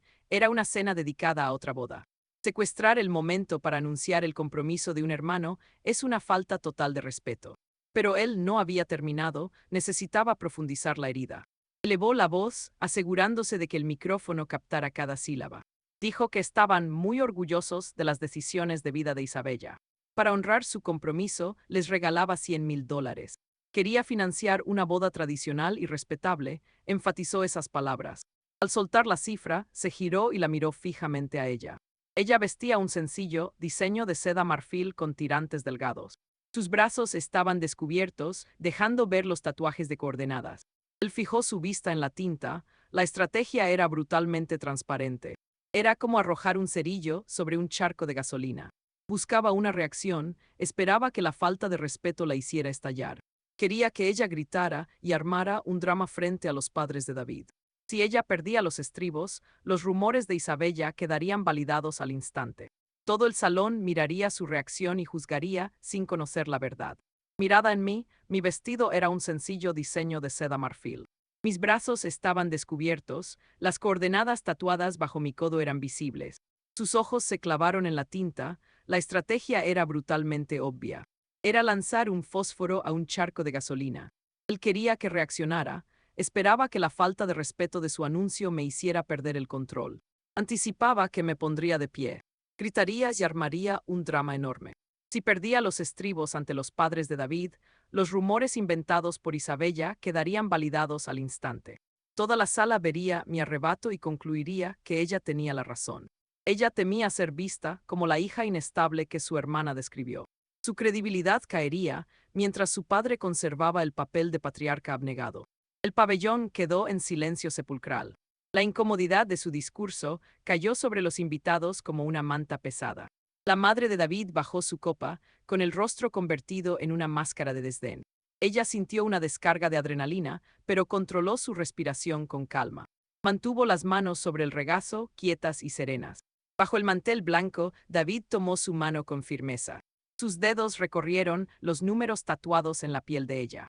Trazó las coordenadas del bote de Abu Héctor, anclándola en el presente. Ese contacto era un recordatorio de la estrategia del depredador marino. No atacar en la superficie, esperar en la oscuridad. Ella no parpadeó, no miró a su padre con odio. Tomó su copa de champaña y se puso de pie con elegancia. Los invitados contuvieron el aliento, esperando una explosión. Ella se giró hacia Isabella y Julián, dedicándoles una sonrisa radiante. Alzó su copa y asintió, con una gracia casi imperceptible. No pronunció palabra, solo brindó por su felicidad ficticia y volvió a sentarse. El contraste entre su calma y la desesperación de su padre era evidente. Al no ensuciarse en el fango, toda la atención cayó sobre él. Los invitados no la miraron con lástima ni con sospecha. Miraban a Wendell López con un desprecio profundo e innegable. Él intentó pintarla como la villana, pero solo expuso su falta de clase. Él se quedó frente al micrófono, notando que su provocación no funcionó. Entregó el aparato al coordinador y regresó a su asiento humillado. Su rostro estaba rojo, ardiendo de furia contenida. Ella bebió su champaña, disfrutando del sabor seco y crujiente. Sonrió porque poseía un secreto que volvía su discurso un chiste. Ella conocía el estado exacto de los libros contables. Sabía que las cuentas bancarias de él estaban vacías. El pago pendiente de sus propiedades activaba un protocolo de ejecución. El fideicomiso de la familia López estaba protegido tras un muro infranqueable. Los $100,000 prometidos a su hermana simplemente no existían. Él emitía cheques verbales contra una cuenta en quiebra. Prometía una fortuna inexistente para financiar una startup que no producía nada. Era una sinfonía de mentiras, una ficción cuidadosamente construida. El miedo a la verdad lo obligaba a duplicar la ilusión. Pero las ilusiones no detendrían el proceso legal que se avecinaba. En 12 horas, el sol saldría sobre Maui y todo cambiaría. Al firmar el acta matrimonial, la cláusula de la herencia se activaría. Su imperio de papel se evaporaría, dejándolo solo con deudas y documentos falsos. La cena terminó con despedidas educadas y murmullos tensos. Sus padres se fueron temprano, evitando mirar a la familia de David. Habían agotado sus ataques y sus tácticas de extorsión. Ya no tenían influencia ni tiempo, pero un depredador acorralado es peligroso. Mientras veía sus luces traseras perderse por la entrada del hotel, supo que su padre guardaba un último as. Mañana era la boda, y el plan de aislamiento definitivo estaba a punto de ejecutarse. El día amaneció despejado y brillante sobre la costa de Maui. El lugar de la ceremonia era una histórica y extensa finca frente al mar, con jardines en terrazas y vistas espectaculares al horizonte del Pacífico. Cuando ella eligió esta ubicación, 10 meses atrás, su padre se quejó amargamente por los costos del alquiler. Gruñó diciendo que la propiedad era gestionada por una corporación anónima que se negaba a negociar el depósito. La ironía de ese comentario era un chiste privado que ella guardaba en silencio. La finca no pertenecía a un extraño, sino que era una joya del fideicomiso de la familia López. El casero corporativo al que él tanto despreciaba era exactamente la entidad que ella estaba por heredar. Se estaba casando en su propio patio. Sentada en el centro de la espaciosa suite, escuchaba el suave choque de las olas contra el muro de contención. Los estilistas habían terminado su trabajo y se marcharon, dejándola sola en el silencio. Se puso frente al espejo de cuerpo entero y alisó la falda de seda de su vestido. Las pesadas mangas de encaje, compradas durante su fase de falsa sumisión, ya no estaban. Las había tirado a la basura al entrar, sus brazos estaban descubiertos. La línea de coordenadas, tatuada, descansaba visible bajo su codo derecho, honrando al hombre que construyó la fortaleza que ella estaba por reclamar. Tomó el grueso certificado matrimonial de la mesa de cristal, la firma de David ya estaba allí, Destapó una pluma y firmó junto a la suya. La tinta se secó sobre el papel, la transición legal estaba completa, la cláusula del fideicomiso del abuelo Héctor se activó oficialmente. Ella ya no era un recado en espera, el control autónomo del fondo multimillonario pasó a sus manos. El candado financiero se cerró, dejando a su padre fuera para siempre. Dejó la pluma sintiendo un profundo cierre. Aquella brutal partida de ajedrez había terminado, había asegurado el perímetro. Solo faltaba caminar hacia el altar y reclamar su futuro. Su teléfono vibró sobre el cristal, rompiendo la calma. Levantó el dispositivo. La pantalla mostraba un mensaje de su madre. Abrió la notificación y leyó la frase cruel y directa. Como te negaste a firmar la exención ayer, nos sentaremos en la última fila. Caminarás sola. Que esta humillación sea tu lección. Ella observó los píxeles brillantes. Como auditora forense, pasa su vida profesional desligada de variables emocionales, viendo a la humanidad bajo la lente fría de los datos. Sabía que sus padres estaban en bancarrota, que su padre era un criminal federal y que su madre desviaba fondos para mantener la vida falsa de Isabella. Ella tenía la escritura de la propiedad donde estaban sentados, tenía el poder estructural. Pero los datos no pueden protegerte del dolor visceral de entender que tu propia sangre realmente te desprecia. El peso de esa traición la golpeó con fuerza agónica. No se trataba del dinero ni de las amenazas corporativas. Era la realidad, simple e innegable, de que sus padres odiaban su independencia más de lo que amaban a su hija. Ahora solo tenía que caminar hacia el altar y reclamar mi futuro. Mi teléfono vibró sobre el tocador, rompiendo la calma. Tomé el dispositivo. La pantalla mostraba un mensaje de mi madre. Abrí la notificación y leí la frase corta y despiadada. Como te negaste a firmar la exención ayer, estaremos en la última fila, caminarás sola. Que esta humillación sea tu lección. Miré los píxeles brillantes, soy auditora forense. Paso mi vida profesional alejada de variables emocionales, viendo a la humanidad a través de la lente fría y objetiva de los datos. Sabía que mis padres estaban en quiebra. Sabía que mi padre era un delincuente federal. Sabía que mi madre desviaba fondos para mantener la vida falsa de Isabella. Yo poseía la escritura de la propiedad donde estaban sentados, yo tenía todo el poder estructural. Pero los datos no pueden protegerte del dolor visceral de darte cuenta de que tu propia familia te desprecia. El peso de su traición me golpeó con una fuerza agónica. No se trataba del dinero, de las cuentas falsas o las amenazas corporativas. Era la simple y triste realidad de que mis padres odiaban mi independencia más de lo que amaban a su hija. Estaban dispuestos a humillarla ante 300 invitados en el día más importante de su vida, solo porque ella se negó a ser su rehén financiera. Eligieron su orgullo, su estatus social vacío y a su hijo favorito por encima de ella. El pecho de Naomi se apretó y su vista se nubló. Una lágrima caliente escapó, cayendo sobre el delicado encaje de su vestido, dejando una pequeña marca oscura. Se limpió el rostro con cuidado. El cuarteto de cuerdas afuera comenzó a tocar la marcha nupcial. El tiempo se agotó, estaba totalmente sola, sus damas de honor ya se alineaban afuera. David esperaba en el altar. Tenía que salir de la suite, abrir las puertas dobles y enfrentar a la élite isleña sin un padre que la escoltara. Debía prepararse para la inevitable oleada de susurros, las miradas de lástima y los juicios silenciosos que recorrerían a la multitud al verla caminar sola por el largo pasillo. Su padre estaba sentado atrás, apostando a que el terror social de esa caminata solitaria finalmente quebraría su espíritu. Ella cerró los ojos y recordó la pantalla del sonar en el bote de Abu Héctor. Los grandes depredadores siempre se esconden en la oscuridad. Respiró hondo. No necesitaba a un estafador en bancarrota para validar su valor. No necesitaba a una madre que robó su legado para tomar su mano. Naomi tenía una voluntad de hierro. Caminaría por ese pasillo con la frente en alto, reclamando su futuro bajo sus propias condiciones. Avanzó hacia la salida, un golpe seco resonó contra la pesada puerta.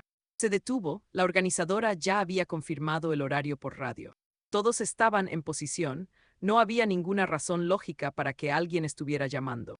Giró el pomo de bronce y abrió la puerta. No era la coordinadora, no era una dama de honor llegando tarde.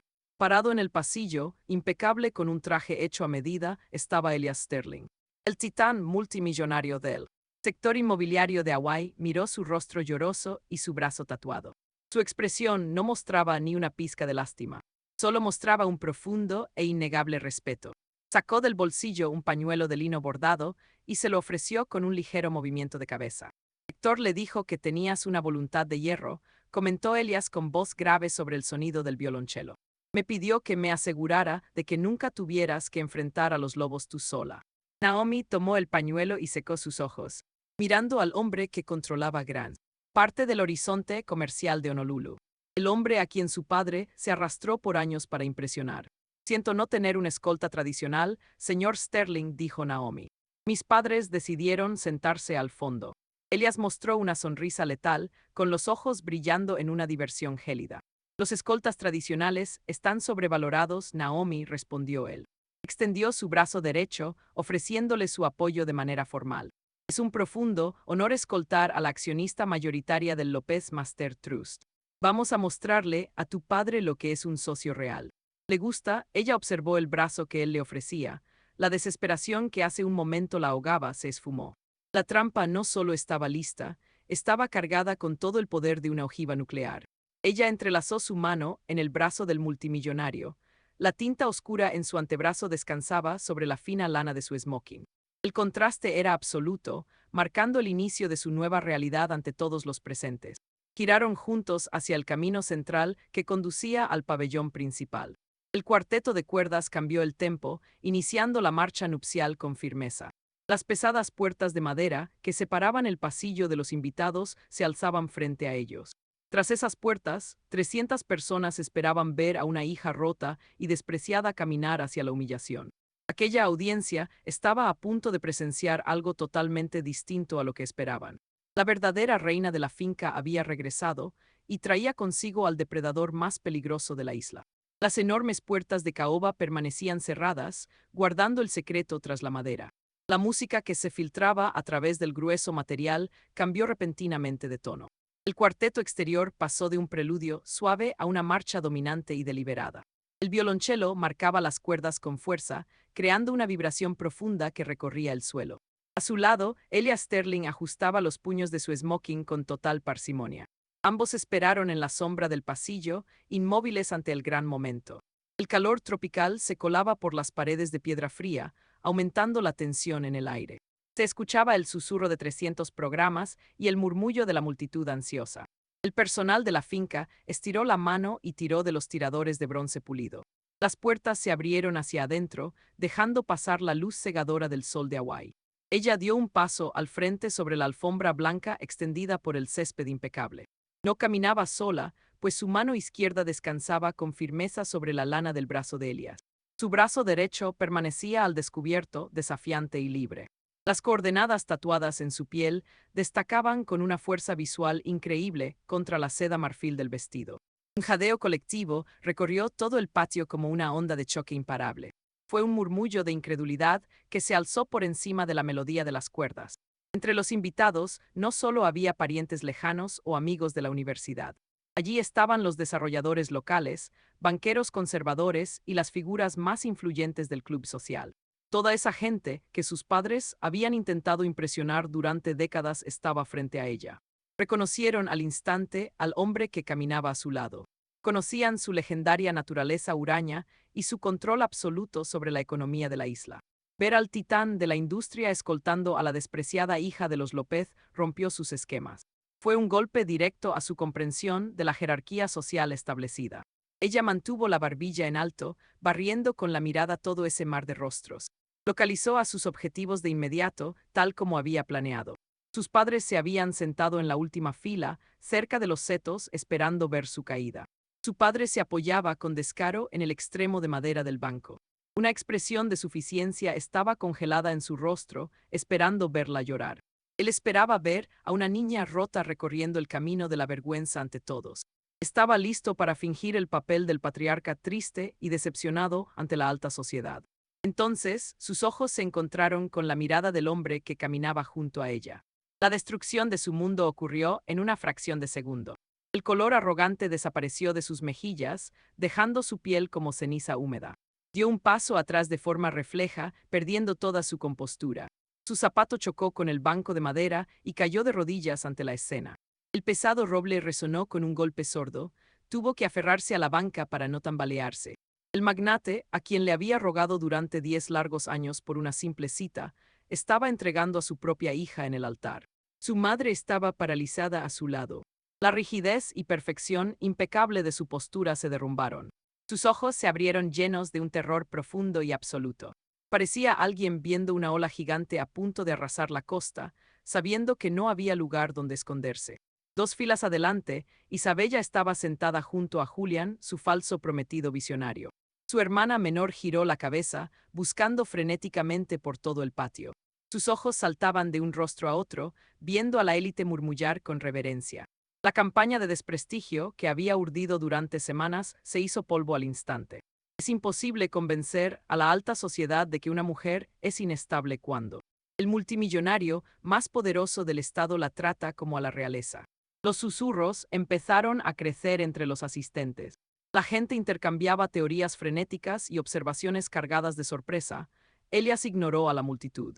Le dio una palmada suave en la mano, un ancla firme en medio de la tempestad. Irradiaba una autoridad tan absoluta que sofocó los chismes antes de que echaran raíces. Al caminar por ese pasillo, él estaba emitiendo un respaldo público e innegable. La envolvía en un escudo invisible de invulnerabilidad frente a todos los presentes.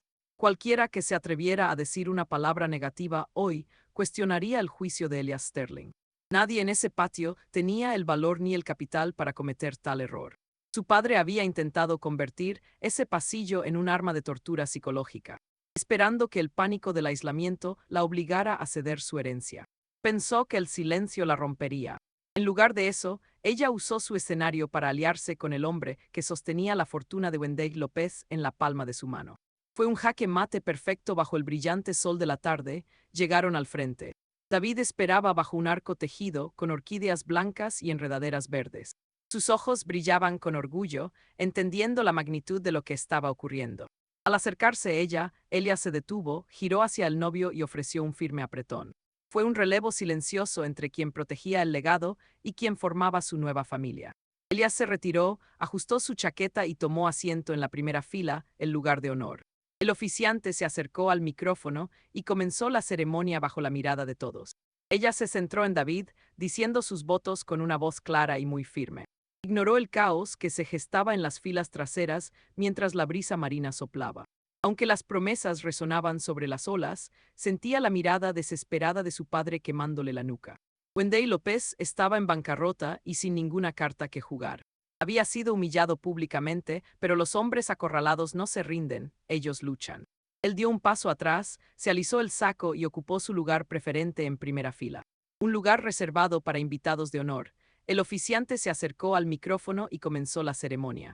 David se concentró en pronunciar sus votos con voz firme y clara.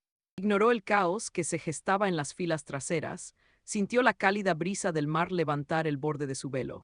Pero mientras las promesas resonaban sobre el rugido de las olas, se percibía la mirada intensa y desesperada de su padre clavándose en su nuca. Wendell López estaba en bancarrota, ya no tenía poder ni influencia. Había sido superado y humillado públicamente ante sus colegas. Pero los hombres acorralados no entregan su ego, simplemente contraatacan. Buscan cualquier salida, cualquier mínima grieta en el muro para salvar su barco a la deriva. Su padre seguía creyendo que la exención falsificada era su único problema. Pensaba que el fideicomiso estaba bloqueado, sin sospechar que el acta de matrimonio ya estaba firmada. Ignoraba que el contrato matrimonial se selló en la suite nupcial. El mecanismo legal se activó en cuanto la tinta se secó sobre el papel. Mientras ella y David se besaban ante la multitud, ella divisó a Wendell acercándose al pabellón. Wendell no la miraba a ella, su objetivo era Elias Sterling. Su padre era tan delirante que creía poder salvar su imperio de bienes raíces comerciales. Imaginaba que la boda era solo una conexión social afortunada. Planeaba aprovechar la recepción para acorralar al multimillonario y venderle sus propiedades en crisis. Pensaba que un poco de vino caro y una sonrisa falsa borrarían un delito federal. Las torres de champaña se llenaban mientras el golpe final aguardaba a pocos pasos. La transición del atardecer a la recepción se sentía como una cuerda de arco a punto de soltarse.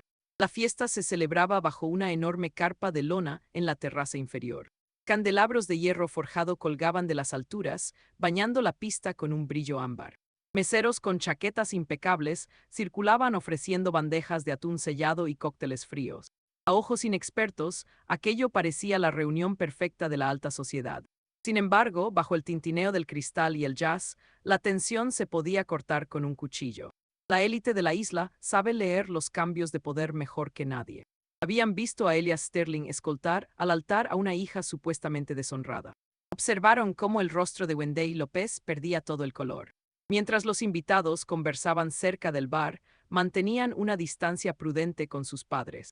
Su madre notó aquel aislamiento de inmediato. Intentó disimular riendo demasiado fuerte, apretando su copa hasta que sus nudillos se pusieron blancos. Su padre, en cambio, eligió refugiarse en una negación absoluta. Un estafador acorralado siempre cree que una última charla carismática arreglará su desastre. Su padre seguía convencido de que su fraude electrónico era su única vulnerabilidad. No tenía idea de que el certificado de matrimonio ya era un hecho legal. Creía tener tiempo para conseguir fondos y obligarla a firmar la exención esa misma noche. Veía la recepción no como una boda, sino como una oportunidad de negocios. Divisó a su presa, Elias Sterling, junto a la torre de champaña. Elias estaba solo, al lado de una pirámide de cristal que desafiaba la gravedad. La estructura de 5 niveles atrapaba la luz ámbar de los candelabros. Era un arreglo hermoso, pero peligrosamente inestable. Un roce, un simple tropiezo, y toda aquella montaña de cristal se haría añicos contra el suelo. Era la representación perfecta del imperio inmobiliario de su padre. Para cubrir su pago pendiente, planeaba obligarla a firmar la renuncia esa misma noche. No veía la recepción como la boda de su hija, sino como una oportunidad de negocios. Detectó a su objetivo al centro de la terraza. Elias Sterling estaba solo, junto a una imponente pirámide de copas. La estructura era una torre de cristal de 5 niveles, que atrapaba la luz ámbar de las lámparas. Un arreglo hermoso y peligroso. Cualquier choque accidental contra la mesa enviaría toda esa montaña de cristal contra el suelo. Era la representación perfecta del imperio comercial de su padre. Una cartera de bienes raíces estaba de pie cerca de la pista de baile junto a David observando la escena. No intervine, a un depredador no se le enseña nada hasta que se agota en sus propias trampas. Su padre se abrió paso entre un grupo de banqueros conservadores y entró directo al espacio personal del multimillonario. Dibujó una sonrisa servil y desesperada en su rostro. Tomó una copa de champaña de un mesero que pasaba por ahí, usándola como accesorio para parecer relajado. Elias no le ofreció la mano. Simplemente miró al hombre con la curiosidad fría y distante de un científico que observa a un insecto. Wendell empezó a hablar. El ruido ambiente bajó de tono cuando los invitados notaron lo que ocurría. A todos les encanta un desastre, sobre todo cuando ocurrele a alguien que presumió durante años ser dueño de todo. La voz del padre se tornó aguda por el pánico. Vendió su portafolio comercial en quiebra con una rapidez frenética. Habló de rendimientos sin precedentes y ventanas de inversión únicas. Intentó ignorar la incomodidad de la boda, llamándola un capricho encantador de una novia rebelde. Una gota de sudor recorrió su sien. Empapando el cuello almidonado de su camisa de marca, le rogaba un salvavidas financiero a un titán, fingiendo ser su igual. Elias lo dejó hablar durante 2 minutos. El magnate no interrumpió ni desvió la mirada. Simplemente dejó que la desesperación llenara el silencio entre ambos. Cuando el hombre se quedó sin aliento y se detuvo a beber su vino, Elias levantó un dedo. El gesto fue pequeño, pero tuvo el peso de un mazo en una corte silenciosa. Wendell, dijo Elias con voz resonante que se escuchó sobre el jazz, no trato negocios con inquilinos. El padre parpadeó y su sonrisa servil se congeló. La palabra inquilino le golpeó como una bofetada en plena cara. Abrió la boca para explicar que él era el dueño y el propietario. Si requiere una extensión de sus contratos comerciales, siguió Elias con un susurro letal, tendrá que hablar con su arrendador. Elias giró la cabeza y señaló a través de la pista de baile, directamente hacia ella. La realidad golpeó al padre con fuerza. Las piezas del rompecabezas que ignoró por meses encajaron. El multimillonario no era un inversionista, era un empleado de ella. Ella se apartó de David y cruzó la terraza de piedra, no tuvo prisa. Su paso fue lento, medido y deliberado. La multitud se abrió instintivamente, dándole paso directo a la torre de champaña. Llevaba una carpeta gruesa de cartulina en la mano, se detuvo a 2 pies de él, su pecho subía y bajaba. La falsa arrogancia se evaporó, dejando solo un cascarón aterrorizado. Ella levantó la carpeta pesada, Él no la tomó, así que se la presionó contra el pecho, obligando a sus manos a recibir el peso.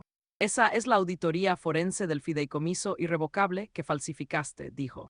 Su voz era helada, proyectando una certeza inquebrantable. La carpeta contiene los números de cuenta, registros de empresas fantasma y análisis de firmas que prueban tu fraude federal. Fraude electrónico. Al darse cuenta de la confrontación, la madre de Naomi surgió de la multitud. Corrió al lado de su esposo, con su vestido de seda crujiendo con fuerza. Isabella seguía unos pasos atrás, paralizada como venado ante los faros. Naomi, detente ahora mismo, siseó la madre. Bajando la voz para no alertar a las mesas cercanas, estás avergonzando a la familia. Nos debes lealtad. Naomi la miró fijamente. La mujer que drenó su herencia para comprar un anillo falso para un visionario falso. No queda lealtad que robar, mamá, respondió, miró a su padre. Él observaba la carpeta gruesa, con las manos temblando tanto que el cartón vibraba visiblemente. En la parte trasera de esa auditoría hay una notificación formal de desalojo. Aclaró, cuidando que cada sílaba fuera precisa, es el papeleo oficial para recuperar su sede comercial, sus almacenes de suministros y la misma propiedad donde están parados. Todo firmado por la fideicomisaria autónoma principal del fideicomiso López, que soy yo. Isabella soltó un jadeo corto. Pero el fideicomiso tartamudeó con voz quebrada. No puedes tocar el dinero hasta que termine la boda. Ya firmé el certificado matrimonial en la suite, le respondió Naomi sin rastro de piedad. El activador legal se disparó hace una hora. El fideicomiso está congelado. No habrá capital semilla para la startup fallida de Julián. No hay $100,000 para una boda tradicional. Ese fondo ha sido cerrado permanentemente. El padre de Naomi la miró con ojos vacíos. La realización de que no poseía nada, que su identidad era un espejismo, finalmente le rompió la cordura. Abrió la boca, pero no emitió sonido alguno. Naomi metió la mano en el bolsillo oculto de su vestido, sus dedos rozaron el metal frío y pesado. Sacó la llave de bronce que el abuelo Héctor le dio hace una década. La llave que abría la bóveda. La llave que protegía su patrimonio. Sostuvo la pieza sobre la copa de cristal de su padre. Estás fuera, papá sentenció, abrió los dedos. La llave cayó, se hundió en el vino espumoso hasta el fondo de la frágil copa, golpeando la base de cristal con un chasquido final y cortante. Tienen 30 días para desalojar mis propiedades, les advirtió, dándole la espalda a su imperio destrozado y caminando hacia su esposo. Su madre intentó avanzar, con el rostro siendo una máscara de orgullo herido. Extendió la mano para sujetar a Naomi y susurrar una última súplica sobre lealtad y lazos de sangre. Naomi se apartó, dejando que la mano temblorosa de la mujer solo atrapara el aire cálido de la noche. La lealtad es una cuenta bancaria recíproca, le dijo con voz helada y medida. No puedes girar en descubierto por 30 años y esperar que el banco acepte cheques sin fondos. Naomi hizo una señal al coordinador del evento cerca de la pista. 2 guardias de seguridad, privada en trajes oscuros y entallados, surgieron de entre las sombras de los árboles. No causaron conmoción ni agarraron a nadie por el cuello. Simplemente rodearon a sus padres y a su hermana, guiándolos hacia la salida con una presencia firme e innegable. La élite de la isla observó en silencio sepulcral mientras Wendé y Elena López eran escoltados fuera de la propiedad. Se alejaron de la torre de champán, dejando atrás la copa de cristal con la llave sumergida. Una llave de bronce sin gritos, solo el silencio y la dolorosa realidad de que sus días de privilegios robados habían terminado. En las semanas tras la boda, la ejecución legal avanzó con una precisión quirúrgica. Elias Sterling cumplió su rol como ejecutivo de transición, conectando a la heredera con una firma de gestión patrimonial en Honolulu. En una sala de juntas, despojaron sistemáticamente a Wendé de todos sus cargos de custodia, anulando su acceso a cada activo corporativo. Auditaron las propiedades, equilibraron las cuentas y aseguraron lo que Abu Héctor construyó con tanto esfuerzo. Sin el fideicomiso que succionar, el imperio inmobiliario de su padre se vino abajo a una velocidad alarmante. Sus acreedores acechaban como tiburones tras el rastro de sangre. El pago global de sus propiedades venció, y él no tenía ni un centavo para cubrir el margen. Las instituciones financieras iniciaron ejecuciones hipotecarias en días. Embargando sus edificios de oficinas y almacenes, intentó usar sus últimas conexiones, rogando a sus amigos del club social por préstamos de emergencia. Todos ignoraron sus llamadas y correos. La alta sociedad solo respeta el poder y el dinero. Cuando la élite de la isla vio que Wendy no tenía nada, su estatus se esfumó. Los hombres que bebían whisky con él de pronto no recordaban ni cómo se llamaba. La ruina civil fue solo el inicio.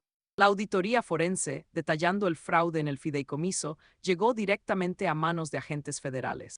Las unidades de delitos de cuello blanco no aceptan disculpas ni excusas. Se enfocan en huellas digitales, registros y firmas falsas. Ante la evidencia irrefutable de fraude electrónico, el padre aceptó un trato para evitar una sentencia larga en una prisión federal. Los términos lo despojaron de sus bienes personales y le prohibieron tener puestos de responsabilidad financiera de por vida. Cambió su falso imperio por un brazalete electrónico y un pequeño estudio en la zona industrial de la isla. El desastre alcanzó a la hija dorada. Isabella había vivido siempre ajena a la realidad, rodeada de lujo robado y fingiendo ser la víctima de supuesta inestabilidad. Su golpe de realidad fue brutal. En cuanto el fideicomiso se congeló, el dinero falso para la startup de Julian se secó al instante. Julian, un hombre cuya identidad dependía del dinero ajeno, vio las cuentas en cero y se esfumó. Rompió el compromiso apenas un mes después de la boda. Tomó sus camisas y se mudó a California para buscar un nuevo benefactor millonario. Isabella se quedó sola en su apartamento, mirando el aviso de desalojo pegado en su puerta. Obligada a trabajar por primera vez, descubrió que su currículum, basado en chismes y almuerzos de club, no tiene ningún valor en el mercado. Buscó empleo desesperada y terminó aceptando un puesto como recepcionista junior en un resort modesto en Waikiki. Ahora pasa sus días con un uniforme rígido, parada tras un mostrador. Ahí está ella, atrapada tras un mostrador laminado, atendiendo turistas impacientes. La ironía de su nuevo empleo es una obra maestra de justicia poética. El hotel que la contrató pertenece al mismo conglomerado que me emplea a mí. 2 veces al año, entro en ese lobby con mi portafolio para realizar la auditoría financiera regional. Ella debe estar ahí, firme, entregándome la bitácora de visitas, viendo cómo la hermana, a quien intentó destruir, revisa los libros contables que dictan su sueldo. No nos saludamos. Solo mira al suelo, con la cara encendida de vergüenza, mientras firmo el registro y tomo el ascensor. Mis padres siguen intentando contar su versión a cualquiera que quiera escuchar. Se sientan en cafeterías baratas y les dicen a sus parientes lejanos que soy una hija despiadada y vengativa que planeó un despojo por puro rencor. Intentan pintarme como la villana de su historia, buscando un poco de lástima. Pero sus palabras no tienen peso. No puede sostener una campaña de desprestigio sin capital que la respalde. La gente a la que intentan influenciar ha visto los avisos de embargo publicados en los periódicos locales y conoce los detalles de su acuerdo de culpabilidad federal. Nadie escucha a mentirosos en bancarrota. El pueblo ha seguido adelante, dejándolos aislados en su propia prisión. Me senté en la terraza de mi nuevo hogar, una propiedad tranquila escondida en las colinas verdes sobre la costa. David salió por las puertas de vidrio con 2 tazas de café oscuro y me entregó una. El sol de la mañana cruzó el horizonte, tiñendo el océano Pacífico de tonos dorados y coral. La luz cálida iluminó la tinta bajo mi codo derecho. Tracé las coordenadas del barco de Abu Héctor, sentí una paz profunda y duradera. Esos números me guiaron a través de la tormenta más oscura, siendo mi brújula interna. Mi familia intentó enterrarme porque mi independencia amenazaba su imagen perfecta. Creían que una hija que no se conformaba era un blanco fácil para extorsionar. Pensaron que podían aislarme, drenar mis recursos y obligarme a rendirme para salvar su reputación vacía. No entendieron la naturaleza de la persona a la que atacaban. Le dieron una pala a una auditora esperando que yo cavara mi propia tumba. En lugar de eso, usé esa herramienta para desenterrar la podredumbre bajo sus pies. Seguí las discrepancias, rastreé los códigos y expuse sus pecados a la luz del día. Si tu propia sangre te exige achicarte para encajar en su narrativa, deja de discutir. Deja de intentar probar tu valor ante quienes gastan tu capital en secreto. Déjalos presumir, que construyan sus torres de cristal y susurren mentiras en la sombra. Tú solo mantén la cabeza baja y empieza a cavar. Los libros contables no mienten y la verdad termina embargando a todos, cuando el polvo se asienta tras una fractura familiar. Te quedas parada entre las ruinas de lo que debía ser tu base. Crecemos en una cultura que nos vende una imagen específica del sueño americano. Una casa impecable, un césped cuidado y una familia que sonríe perfectamente para las fotos. Pero la historia de Naomi López nos enseña una Verdad difícil y aterradora acerca del verdadero costo de la apariencia. Todo esto debería ser tu base. Crecemos en una cultura que nos vende una imagen muy específica del sueño americano, una casa impecable, un jardín perfecto y una familia que sonríe de maravilla para las tarjetas navideñas. Pero el camino de Naomi López nos enseña una verdad dura y aterradora. Así funciona la arquitectura interna de una familia. Puedes construir la fachada más bella del barrio, pero si los cimientos están hechos de mentiras, el techo terminará por derrumbarse. La crianza es la responsabilidad más profunda que un ser humano puede asumir. En nuestra cultura, a menudo le damos un peso excesivo a la imagen pública. Nos entrenan para proyectar éxito y curar nuestras vidas como si fueran vitrinas. Esa presión cultural se cuela en casa, convirtiendo el comedor en una sala de juntas. Los padres comienzan a ver a sus hijos como simples partidas en un balance contable. Una carta de aceptación universitaria o un matrimonio prestigioso se vuelven trofeos para el ego. Son medallas para los padres, no hitos reales para el crecimiento del hijo. Cuando perdemos esa conciencia emocional básica, dejamos de criar personas para gestionar relaciones públicas. Wendell y Elena veían a sus hijas no como almas independientes, sino como activos que administrar. Cayeron en esa trampa tóxica que destruye incontables hogares en todo el país. Eligieron el favoritismo por encima de la justicia. Miraron a su hija menor, Isabella, y decidieron financiar una ilusión. Querían protegerla de cualquier roce con la realidad. Compraron una vida falsa, creyendo que el dinero fortalecería una base débil. La dinámica de la hija de oro y el chivo expiatorio nace de una enorme carencia emocional. Al fondear las fantasías de Isabella, la despojaron del valor vital de la autosuficiencia. Le enseñaron que su valor dependía de un anillo brillante y un prometido inventado. Bajo el disfraz de amor, lo único que hicieron fue dejarla incapacitada. Una responsabilidad familiar real implica permitir que los hijos enfrenten la dureza del mundo. Significa dejar que se raspen las rodillas y aprendan a levantarse solos. Un padre que elimina todos los obstáculos está, en silencio, construyendo una jaula. Por otro lado, miraron a Naomi y vieron una amenaza. Vieron a una mujer que pensaba por sí misma y valoraba los hechos sobre la ficción. Alguien que se atrevió a escribir su propia historia en su piel. En lugar de celebrar su fortaleza, intentaron quebrarla. Exigieron sumisión porque confundieron la obediencia con el respeto. La verdadera conciencia parental exige ver a los hijos como son, no como el club social dicta. Si fuerzas a un hijo a encogerse para encajar en tu narrativa, no estás criando a un adulto. Estás reteniendo a un rehén. La verdadera lección de esta historia no viene de los padres, sino del abuelo Héctor. Él representa el núcleo genuino de los valores familiares tradicionales.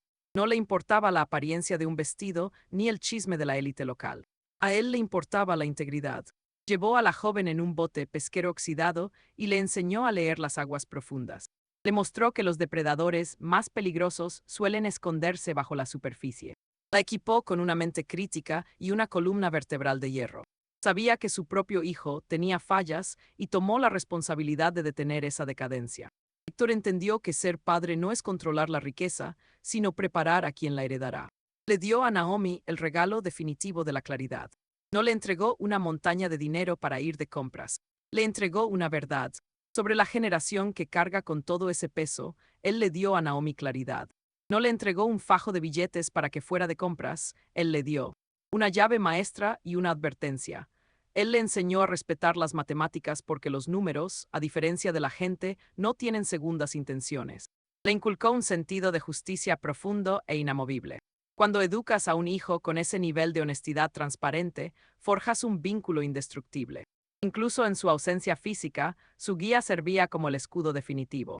Un buen padre deja una herencia, un gran padre deja una brújula. Crianza requiere adherirse a una justicia estricta y a una honestidad inquebrantable. Los niños poseen un radar instintivo para detectar la hipocresía. Observan cómo manejas las pequeñas discrepancias de la vida. El concepto del libro contable emocional es universal. Cada conversación, cada promesa cumplida, cada promesa rota queda grabada en la mente del niño. Como padres, sostenemos la pluma. Decidimos si hacemos depósitos de confianza o retiros de engaño. Cuando mientes para proteger tu imagen, cuando tienes favoritos, cuando manipulas a un hijo capaz para proteger a uno frágil, escribes entradas negativas en ese libro.